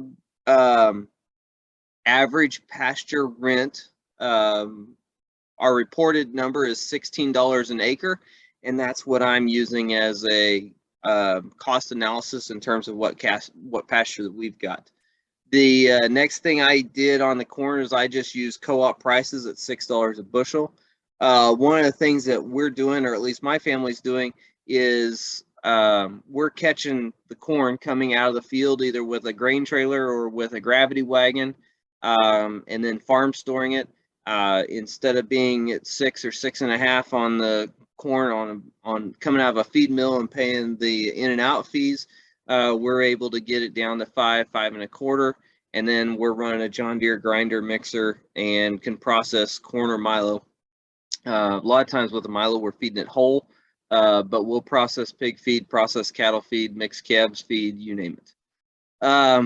Then on the fixed assets, I use 50 acres of basically half the pasture at our house, which would be 50 acres, and then we're grazing another 20 to 25 acres of either wheat or cover crops. Putting some of those acres in, or identifying those acres and how those acres are going to be cost prorated out in this spreadsheet gets a little more difficult. When I show you the Missouri one, it'll make it a little easier. On the fixed cost, then we have a garage that's got 12 pins in it that we're using as the kitting facility. There again, it's seasonal. They're in there for 2 or 3 weeks. At $25,000, it's basically what the garage has got a insurance value on it. Putting numbers in there, if you don't have something in on these spreadsheets, you're going to get odd numbers because that's what those numbers carry forward. But at the same time, it doesn't take a lot in terms of housing those goats. Other than last year. Last year would make a believer out of anybody. This particular spreadsheet does a lot in terms of fence and fence panels, posts, depreciation on those things. I put numbers in there. It's not something that we use or keep track of in terms of what that fence looks like. But we do keep tracking some on the machinery and equipment. 30 Nannies does not take a lot of equipment, but our go-to thing is a 326 John Deere skid steer. We are, when I'm baling grass and wheat hay or any number of forages, I can turn the Heston baler down to 36 inches. And so we're feeding mostly round bales in various forms. Some of them are 36, some are 48. I'll play with the dimensions on them, and then dumping the bales into upside down stock racks. And so the one thing that I like on the Missouri spreadsheet that I will show you is you can actually put those equipment values in, prorate them out, and decide, basically put the equipment towards what the actual enterprise is. So if you have a tractor that you're using for crop ground, and then you put out a couple bales or you scrape pins, do whatever, you can actually denote that. On here with this Nebraska spreadsheet, it's a lump sum number. Moving on to revenue, there's the basically $3 a pound for a cull Billy. There's $2.50 for cull Nannies, and then you get into wean kids and live weights in terms of bigger kids. This is pretty straightforward, but it doesn't offer a lot of flexibility in terms of trying to get those kids in. So I put the same numbers in on all three spreadsheets, same weights, same number of kids all the way through, and the results come back about $800 difference, just in terms of how these spreadsheets figure those returns. Some of it is a price per kid, and some of it is a price per nanny. And I'll show you, hopefully I'll be able to show you that in a little bit. So typically Jaden will buy a couple females to show. We figure that we're going to replace a buck about every year, every other year. Those figures are in there. Then we scroll down, and this is, again, where some of the feed values get to be a little hard to figure. So on our operation, we're grazing probably half the time, and we're feeding half the time. And largely that's because we can open the gate, run them out to the field where they can graze wheat hay or cover crops or weeds out of the ditch, you name it, whatever, however. But I'm trying to identify feed pounds in terms of what that's going to look like. So the billies are largely going to be fed and pinned up tighter than what the does are. And that's where you see the difference in terms of prairie hay pounds. I think these numbers are close, but I'm not going to say that they're perfect. And there again, a lot of that is just because of how you have to go about reporting that and what they're using as their increments, whether it's pounds, tons, or so on and so forth. Taxes, the way we have things set up is pretty hard to identify what tax on the goat is. Every one of these spreadsheets will come with pre-filled numbers, and you can flex them up or flex them down as you need to.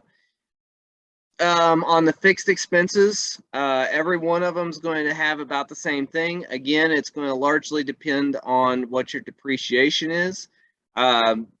With our facilities, yes, there's a garage, but in terms of pens and facilities, there isn't much to depreciate.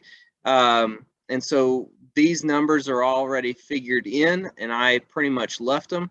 Again, they figure it on a per doe basis on these. And then the other thing that every one of these spreadsheets will do, K-State does it as well, is an opportunity interest expense. And it will throw your carrying costs, whether it's cows or goats, it'll throw it off pretty fast. But what that is it's an expense saying that if you took the dollars you have wrapped up in a breeding herd and put it in a savings account or put it in a market account, IRA, you name it, what that money would earn versus what it would be at in a goat herd. And since ours is based on education and 4-H, I don't necessarily want to compare it to a investment expense. Our investment is in our kids. So I have always taken that amount off. It is a real expense. It's just one that's hard to actually enumerate. So on here, we're dealing with almost $1,700 worth of annualized expenses on the fixed side.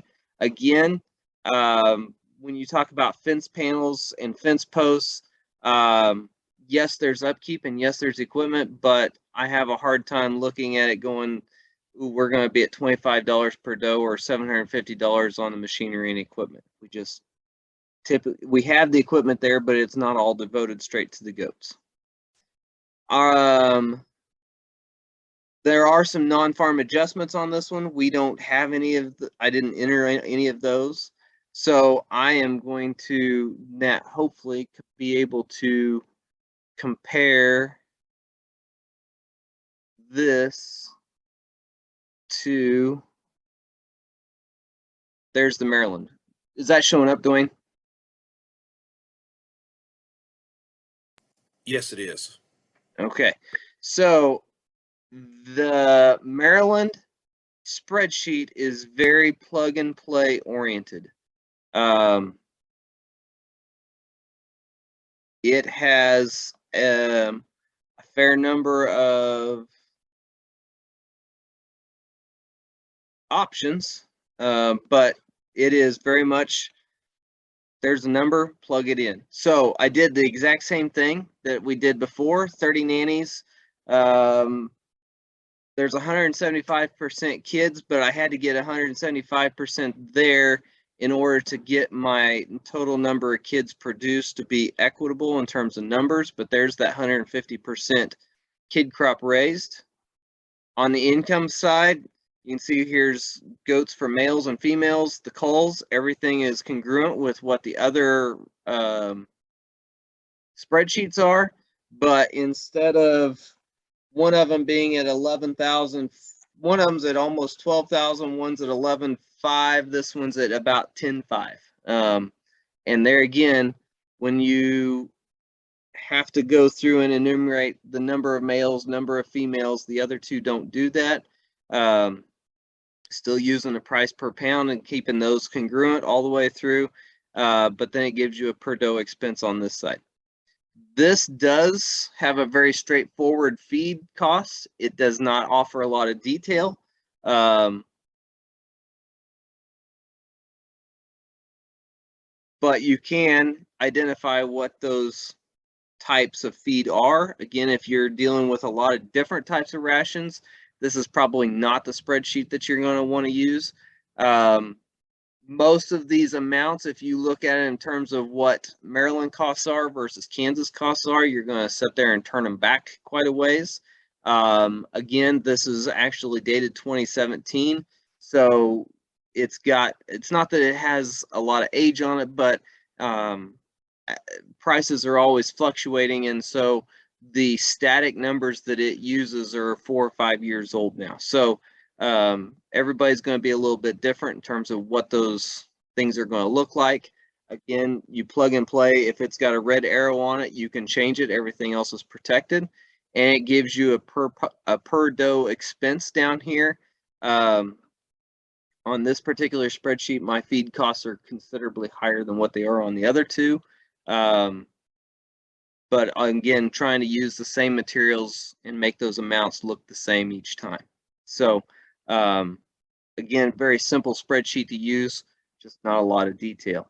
The veterinary expenses on this one are probably more detailed in terms of what options you could give and then splitting those out. Most of the time, the veterinary expenses are just one of the lines on a spreadsheet and they're all lumped together.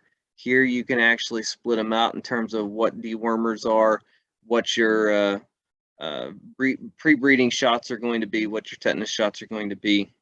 Other expenses would include supplies and bedding. We typically use wheat straw, and again, it's come off of round bales. We do have some wood chips. We do have cardboard chips that we can use. It's going to figure it on a per head cost. And so it's a little hard for me to break that down a little bit, but basically we're looking at $5 per doe cost, and I try and keep that the same on all three budgets. Hauling and marketing is identified very differently on the three spreadsheets. Yes, there's an expense there. In comparing the three, anywhere from $5 to $7 a head is already prefigured in. So it makes some of those hauling costs quite a lot higher than what we would actually experience. So there again, you're just going to have to adjust it. Our livestock guardians, we do have 2 dogs. One actually goes through and figures what their depreciation is and what their feed costs are. This one, you just have straight line feed and veterinary care, whatever it is identified for your guardians, whether it's llamas, dogs, donkeys, you name it, it's just a lump sum number. And there's the capital in terms of the total investment. Again, trying to keep the numbers congruent going across. Everything's broke down on a per doe basis. And then it gets to a summary. And this, on the summaries, if I can get the 3 of them to compare, so the profit on this one is considerably higher. So I guess if you want to pat yourself on the back and make your numbers look good, use this one. Total investment is there, years to pay out, and then a rate of return on investment. And so 6% is not bad. It's just one of those, again, depending on what you're into the operation for or how you want to analyze this. Again, there's not a lot of detail. It's very plug and play, but it also makes those numbers look a little better. So the one that comes the closest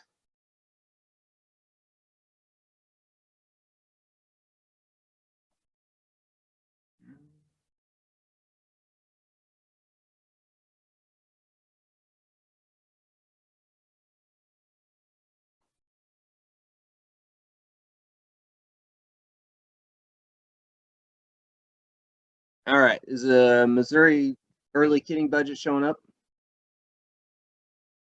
Yes. Okay, this is the one that probably gives is as close to I guess I feel the closest to accurate or the most closest to our operation that I can come up with. So without spending a lot of time, again, all the numbers are the same, but on cost assumptions, here is where we actually put the feed in. Again, we had to change things substantially because they use a lot of timber type numbers or waste grass. So it's figured in here. Here's our alfalfa in terms of grinding alfalfa, high quality alfalfa, brome, milk replacer, corn, salt, dog food, everything that's a feed type of expenses here. I guess it's a K-State budgeting thing, but we pay ourselves first, or we put labor in. That's just a straight $20 an hour. On the cow side, we figure through Farm Management Association data, we figure 8 hours per cow. I'd like to figure that we can take care of 10 nannies per 1 cow. On a feed basis, we can. On a labor basis, we cannot. But the labor is figured in there, and that's where that number comes from. This one in Nebraska both enumerate that quite well. I do like how they identify the fuel costs on this one.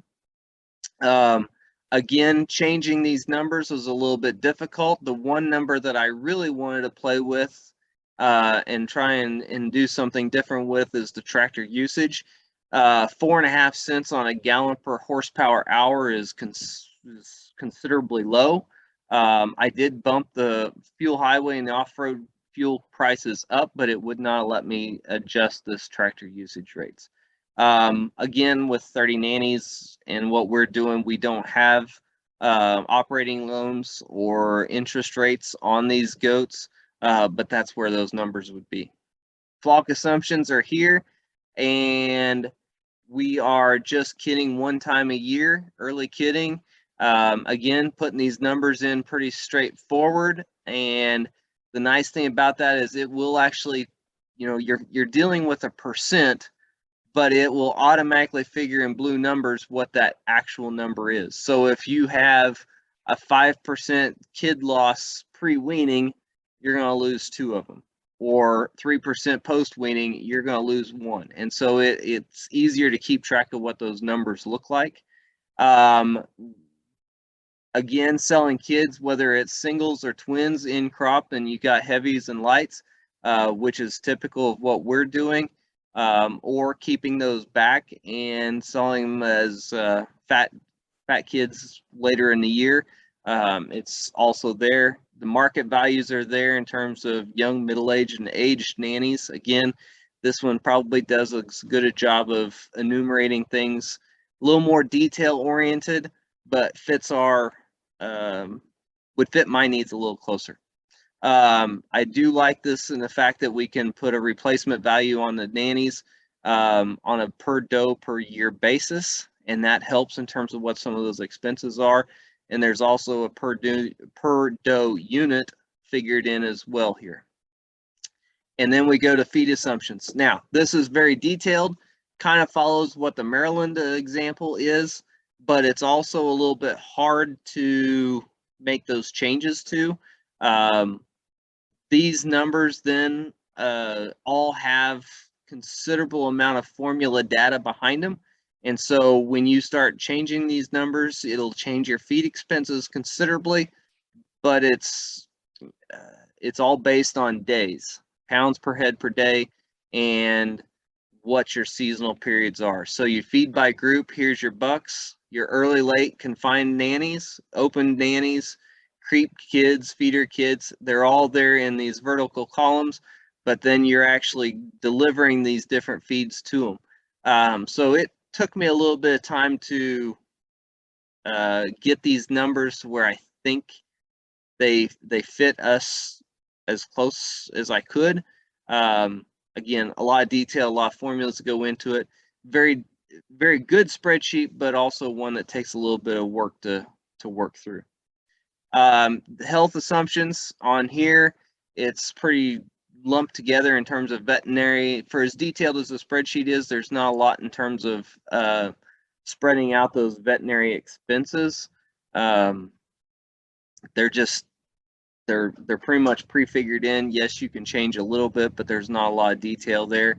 Then when you come down here, you can change the amount of bedding, you can change the amount of dog food, professional fees, miscellaneous. Some of that stuff's kind of lumped in here at the very bottom, but it changes those per doe costs considerably. So there's $40 worth of expenses just in this box alone. Took me a little bit to find all that. This is the part of this spreadsheet that I probably like the best, and it's building into some machinery. Again, you're actually going to, you can put your costs in terms of what salvage value is, but you're also looking at what percent of the enterprise each one of those things is actually doing. So one of the pieces of equipment that we have found to be completely invaluable to us, because I have a 14-year-old son and a 10-year-old daughter that both seem to like to run it, and that's the skid steer. Again, it becomes the feeder, it becomes the manure spreader, it becomes a lot of those things, but it's actually only 20% of its use is allocated to the goats, so it will naturally figure that in. This one is the only spreadsheet that will actually put ATVs. I added a manure spreader. One of the things that's common to the Missouri side is a bush hog in terms of mowing. We don't have to have that. There is a bumper pull stock trailer, manure spreader, pickup in terms of value, but you're actually being able to put an economic life threshold in there and the repair factors. This spreadsheet does way more towards identifying what those specific expenses are, and then just the expense that goes towards the goats.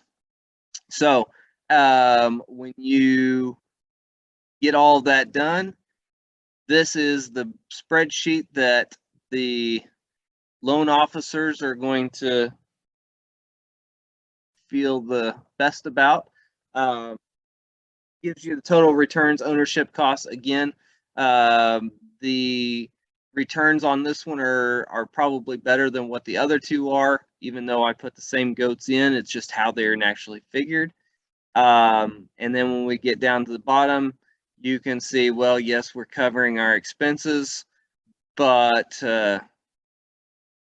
we're evidently not in it for the money. So there are 3 budgets that are all easy to navigate through, easy to download and use, but hopefully you can see some differences between them and give you an idea of what we're doing on a small scale basis. If somebody has any questions about the numbers specifically, I'd be happy to show you or tell you what we did or how I come about these numbers. And Jared, I don't think K-State has a goat budget, do they? No, not to my knowledge anyway. I They spend a had lot of one time for- with cow budgets, but I don't know of anything on the goat side. I saw that they had one for stalker goats in eastern Kansas, but that's not really. It's I mean, the other part of that is just like Simons were showing us. I've built spreadsheets, used spreadsheets on a regular basis. So sometimes it's easiest to start with a blank one and put the ones in that you want. But it's also a little bit difficult sometimes to figure out what some of those expenses are. Again, what expenses would be in Missouri aren't always going to be congruent to what Western Kansas is, but this gives you a good starting spot.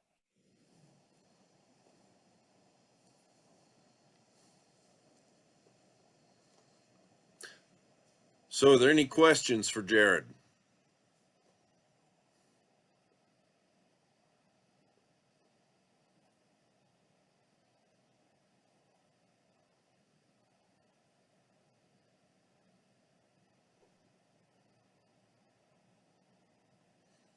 Jared, I guess you did a good job explaining. Well, I hope so. Like I say, it's a lot of information in a short window to try and navigate through. And like I say, I wasn't sure how it was going to work in terms of sharing a spreadsheet on 3 different spreadsheets at that. And if there's no questions, I'm going to go ahead and start with the sheep budgets. And I'm looking at it from a little different view from what Jared did. Jared compared them 1 to 1 to 1. And we had thrown in, K-State does have a sheep budget for once a year lambing. They don't have a really good budget for accelerated. I've not found one that's really good anywhere, but I also included the Nebraska, Missouri, and Maryland budgets when I sent out the information. So you can look over those. What I'm going to do is just kind of do an overview of what we've done tonight along with the budgets. So let me go up here to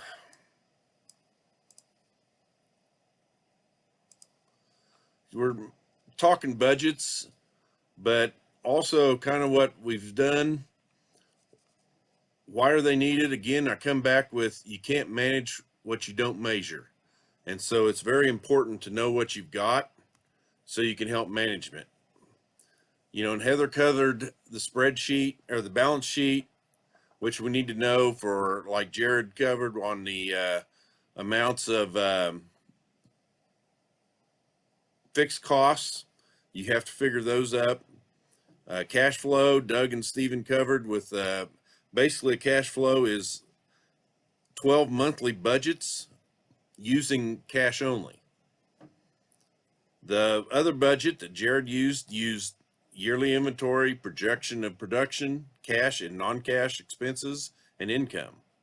So there's a little difference between all of them, but we need to go ahead and it gives us an idea of where we've been. If you fill them out year to year and you can look and see how close you come to them, and maybe that helps you where you're going. And I do like I shared earlier with when Stephen was talking, I went to that one meeting and they talked about a break profit rather than a break even. And that really stuck with me. And I think that's something we need to look at. We need to make a break profit. But again, it depends on what your goals are. Like Jared's goal is for 4-H and he's putting money into his kids, his life into his kids. And so that's worth it. I mean, it doesn't have to show profit cash wise if it shows profit building life wise. So some of the different sections that are in a budget, lamb or goat, production projections and inventory, income, variable expenses, which include the feed, animal health, labor, interest, repairs, and other, and then your fixed expenses. In the production projections, you need to know from your balance sheet the number of ewes or does, rams or bucks, and then some of the projected assumptions. How many ewes are going to lamb, the ewes or does are going to lamb per ewe exposed? How many of the percentage are going to be sold, or the percentages born, or the kids that died? What's your replacement rate? Is it once every 7 years or 10% each year? You got to decide that. Same way with the bucks and the rams. Those are some of the things that'll get you to thinking if you start filling these out. The income. Some of the things that's involved is the lambs and the kids sold. You need to know the price and weight. What do you expect? Cull ewes, same thing, and cull rams. With sheep, could be wool LDP, or the unshorn LDP lambs. Also, if you have Angora goats, which we don't have many in Kansas, but if some of the other states might have some that's listening, that's another possible income. And then there's also miscellaneous. I know that one year when we had sheep, we took 15 head over to the rodeo and did mutton busting. Well, that's an income, but it didn't amount to much, but it's an income that you can look at. So you don't rule out anything. Your variable expense, feed. You need it for the does and ewes, bucks and rams, the kids and the lambs, and it can be pasture, silage, hay, grain, protein supplement, mineral, milk replacer. You can have several different types of hay. So it's whatever you have available, what is works best for you, and then you need to make sure and balance the ration so it's meeting the needs that you're feeding them for. Like Steven said earlier, he's meeting it for the lambs, or he's meeting it for the ewes, and if he's meeting it for the ewes, what stage of production are they in, whether they're pregnant, in gestation, lactation, whatever, or just in maintenance phase. Animal health. There's medicines, vaccines, wormers, vet services. You can break all those up even more. Also, one that we haven't talked much about that we're going to cover on Saturday is pregnancy detection and fetus counting. So if you have a set of triplets, you're not feeding it the same as one that's open or one that has one, and you can get more detailed in that and save money, and also help the lambs because you're feeding them a little more concentrated diet on the triplets, so you're going to have healthier lambs when they're born. The labor, there's paid labor, sometimes unpaid family labor, and like Jared said, K-State likes to have that paid, so you want to put it in. But also there's a unpaid management fee usually. You may have some custom hire, which is different than paid labor. You also have interest on feed, operating expenses, repairs on equipment, buildings, vehicles, machinery. Other things could be listed in the variable expenses: guard dog replacement, food, bedding, stock supplies, marketing, machine fuel and lube, shearing if you have to shear. So there's other things that could go in there. This isn't a complete list. Some of the fixed expenses include depreciation on buildings, machinery, breeding stock, vehicles. Your business overhead include fees and utilities. You might want to break up if you got a farm that you only have one utility coming in and it's for everything. Do you put 100% towards the sheep, or is maybe 5% the sheep and 95% for the house, or whatever? You got to divide that out so you treat the enterprise fairly. Don't forget the property taxes and insurance and loan repayments. That's where the loan amortization spreadsheet that I sent earlier, that can help you. So in summary, all these sections determine your profit or loss, and budgets are a projection and a guideline. No budget is perfect, as Jared showed you. Had 3 different budgets from 3 different states, and it came 3 different results. And you can get budgets from a whole lot more states on goats and sheep. And so you can do that, or use your own, or just realize that it's a projection, and projections can be off, but that's where if you tie it in with the cash flow, you can see whether you're coming close, whether you need to maybe adjust what is working, what isn't working. And it's best if you can update every month. Both sheep and goat budgets are similar. Are there any questions on this or any of the other? We will be sending out an evaluation, and you will be, if you fill out the evaluation, you'll be in for a drawing for prizes.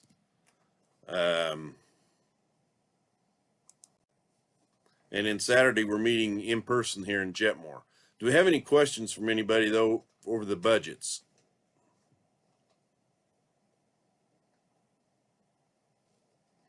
I know it's been long, and we're just over 2 hours now, and that's a long time to be sitting and listening.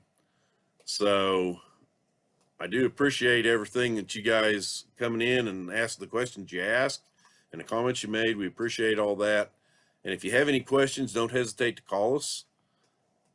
If you got a question of one of the speakers that you want to ask, and I can get you connected.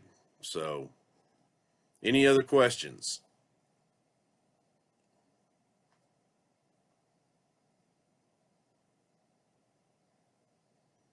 I guess if not, that's all. I do want to thank our speakers for helping, and our sponsors.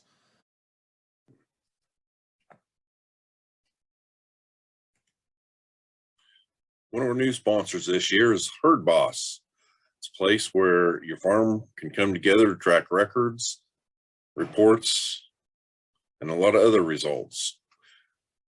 Sheep, goats, dogs, and cattle are welcome in this inventory system. There's the old way with lots of different parts, moving parts, easy to lose stuff. The new way has Herd Boss as one of the place where you store the records, and it prints the reports.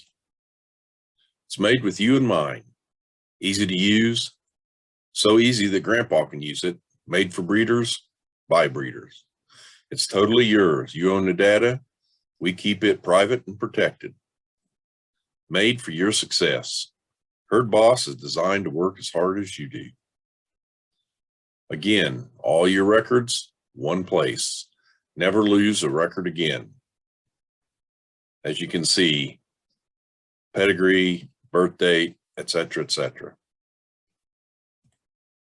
There's many helpful reports. Turn your records into power. The birthing calendar, sold record, and you can filter your reports. You can store photos and docs worth 1,000 words. It helps on registration. Know your customers and serve them better by making sales and including them together. Increases productivity, performance, and profit. You can access it anywhere, in the office, truck, pasture, out in the barn even. It's made for teams, so several people can enter in. It's easy to switch up. Any device, anytime, any place. You can do a lot with Herd Boss, but there's some things you won't be doing. Sitting at your desk, Herd Boss was made to be mobile friendly. Sorting through stacks of paper or messy spreadsheets. All your animal records one place. Getting bombarded with phone calls. Your whole farm team has the records and reports they need to get their work done. Counting the dates on the calendar, birthing calendars, and other reports are done automatically. Finally, a herd management tool that delivers results. It's our pleasure to help you. Email us at theteam@herdboss.com anytime.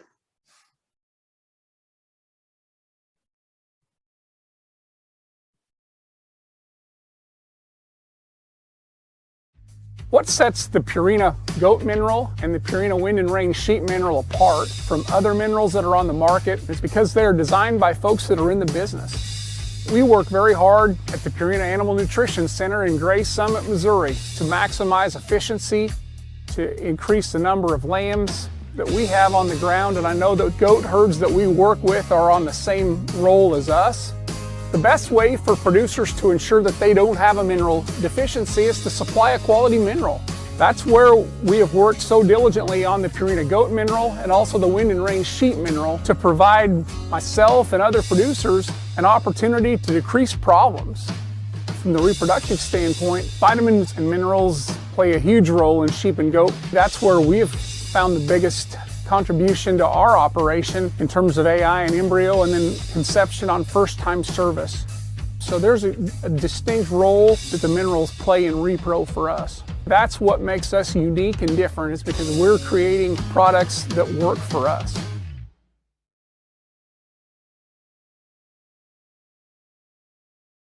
Contact John Starnes, your Pride Ag Resources LPS and Purina Animal Nutrition Specialist at cell phone 620-518-2370 or at jstarnes@landolakes.com. You can also contact Shelley Hamilton, who's a feed sales specialist with Pride Ag Resources, at her cell 620-393-5872, and that's at shamilton@prideag.com. Contact them for your goat and sheep feed needs. Stay Tough Superior Fencing Products presents its fence test video. During this video, you'll witness the strength and resilience of a Stay Tough fixed knot fence compared to a standard hinge joint fence, as both are hit by a full-size truck. Stay Tough fence is made of high tensile wire that's 3 times stronger than low tensile wire and will stretch less than 1%. Low tensile wire will stretch more than 10%. Both fences were installed under identical circumstances and using the same tooling and fence design.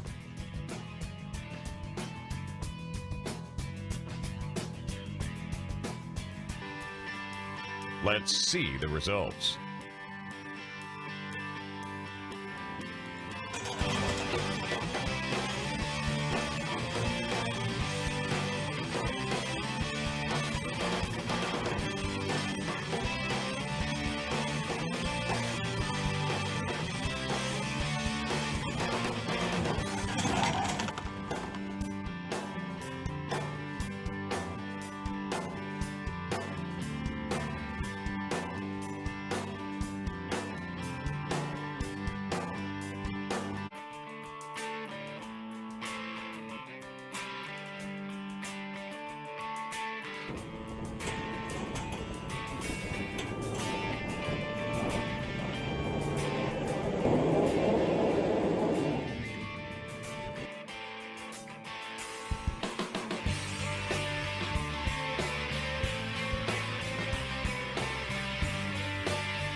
Stay Tough Fence comes with a 10-year written limited warranty. Contact us at 1-888-223-8322 or visit our website to find a dealer near you. Stay Tough Superior Fencing Products. Stay strong, stay tight, stay tough.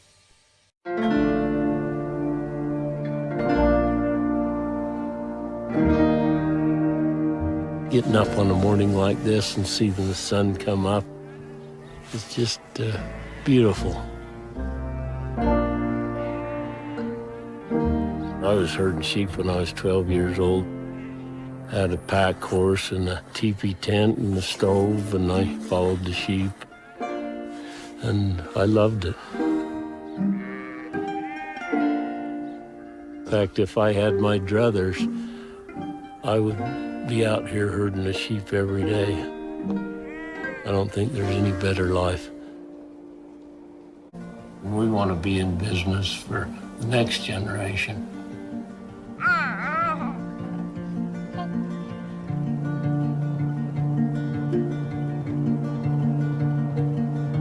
We're feeding the world, we're clothing the world, and to us, that's a pretty noble profession. 200. Makes me feel good that our kids want to raise their kids like they were raised. Makes me and my wife feel like that we must have done something right. My name is Stephen Osgathorpe, and I'm just an old sheep herder.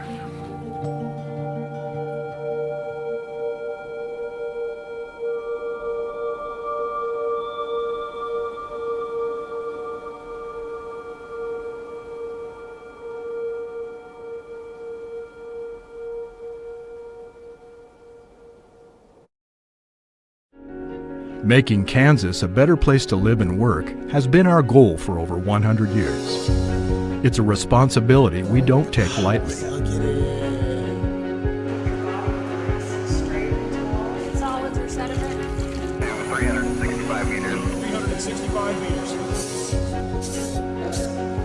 K-State Research and Extension serves our rural and urban neighbors by helping you adapt to new technologies, protect our environment, improve nutrition and food safety, and grow the next generation of leaders. And my world. And my world. We help farmers and ranchers adopt new tools that improve profitability in a rapidly changing marketplace. That went into it, going to help some people. We prepare and inspire leaders to take on challenges with confidence, be responsible, and give back. Thank you very much. It will be a great help. I think K-State Extension is a marvelous partner. We bring people together to complement each other's unique strengths and make communities more vibrant and successful.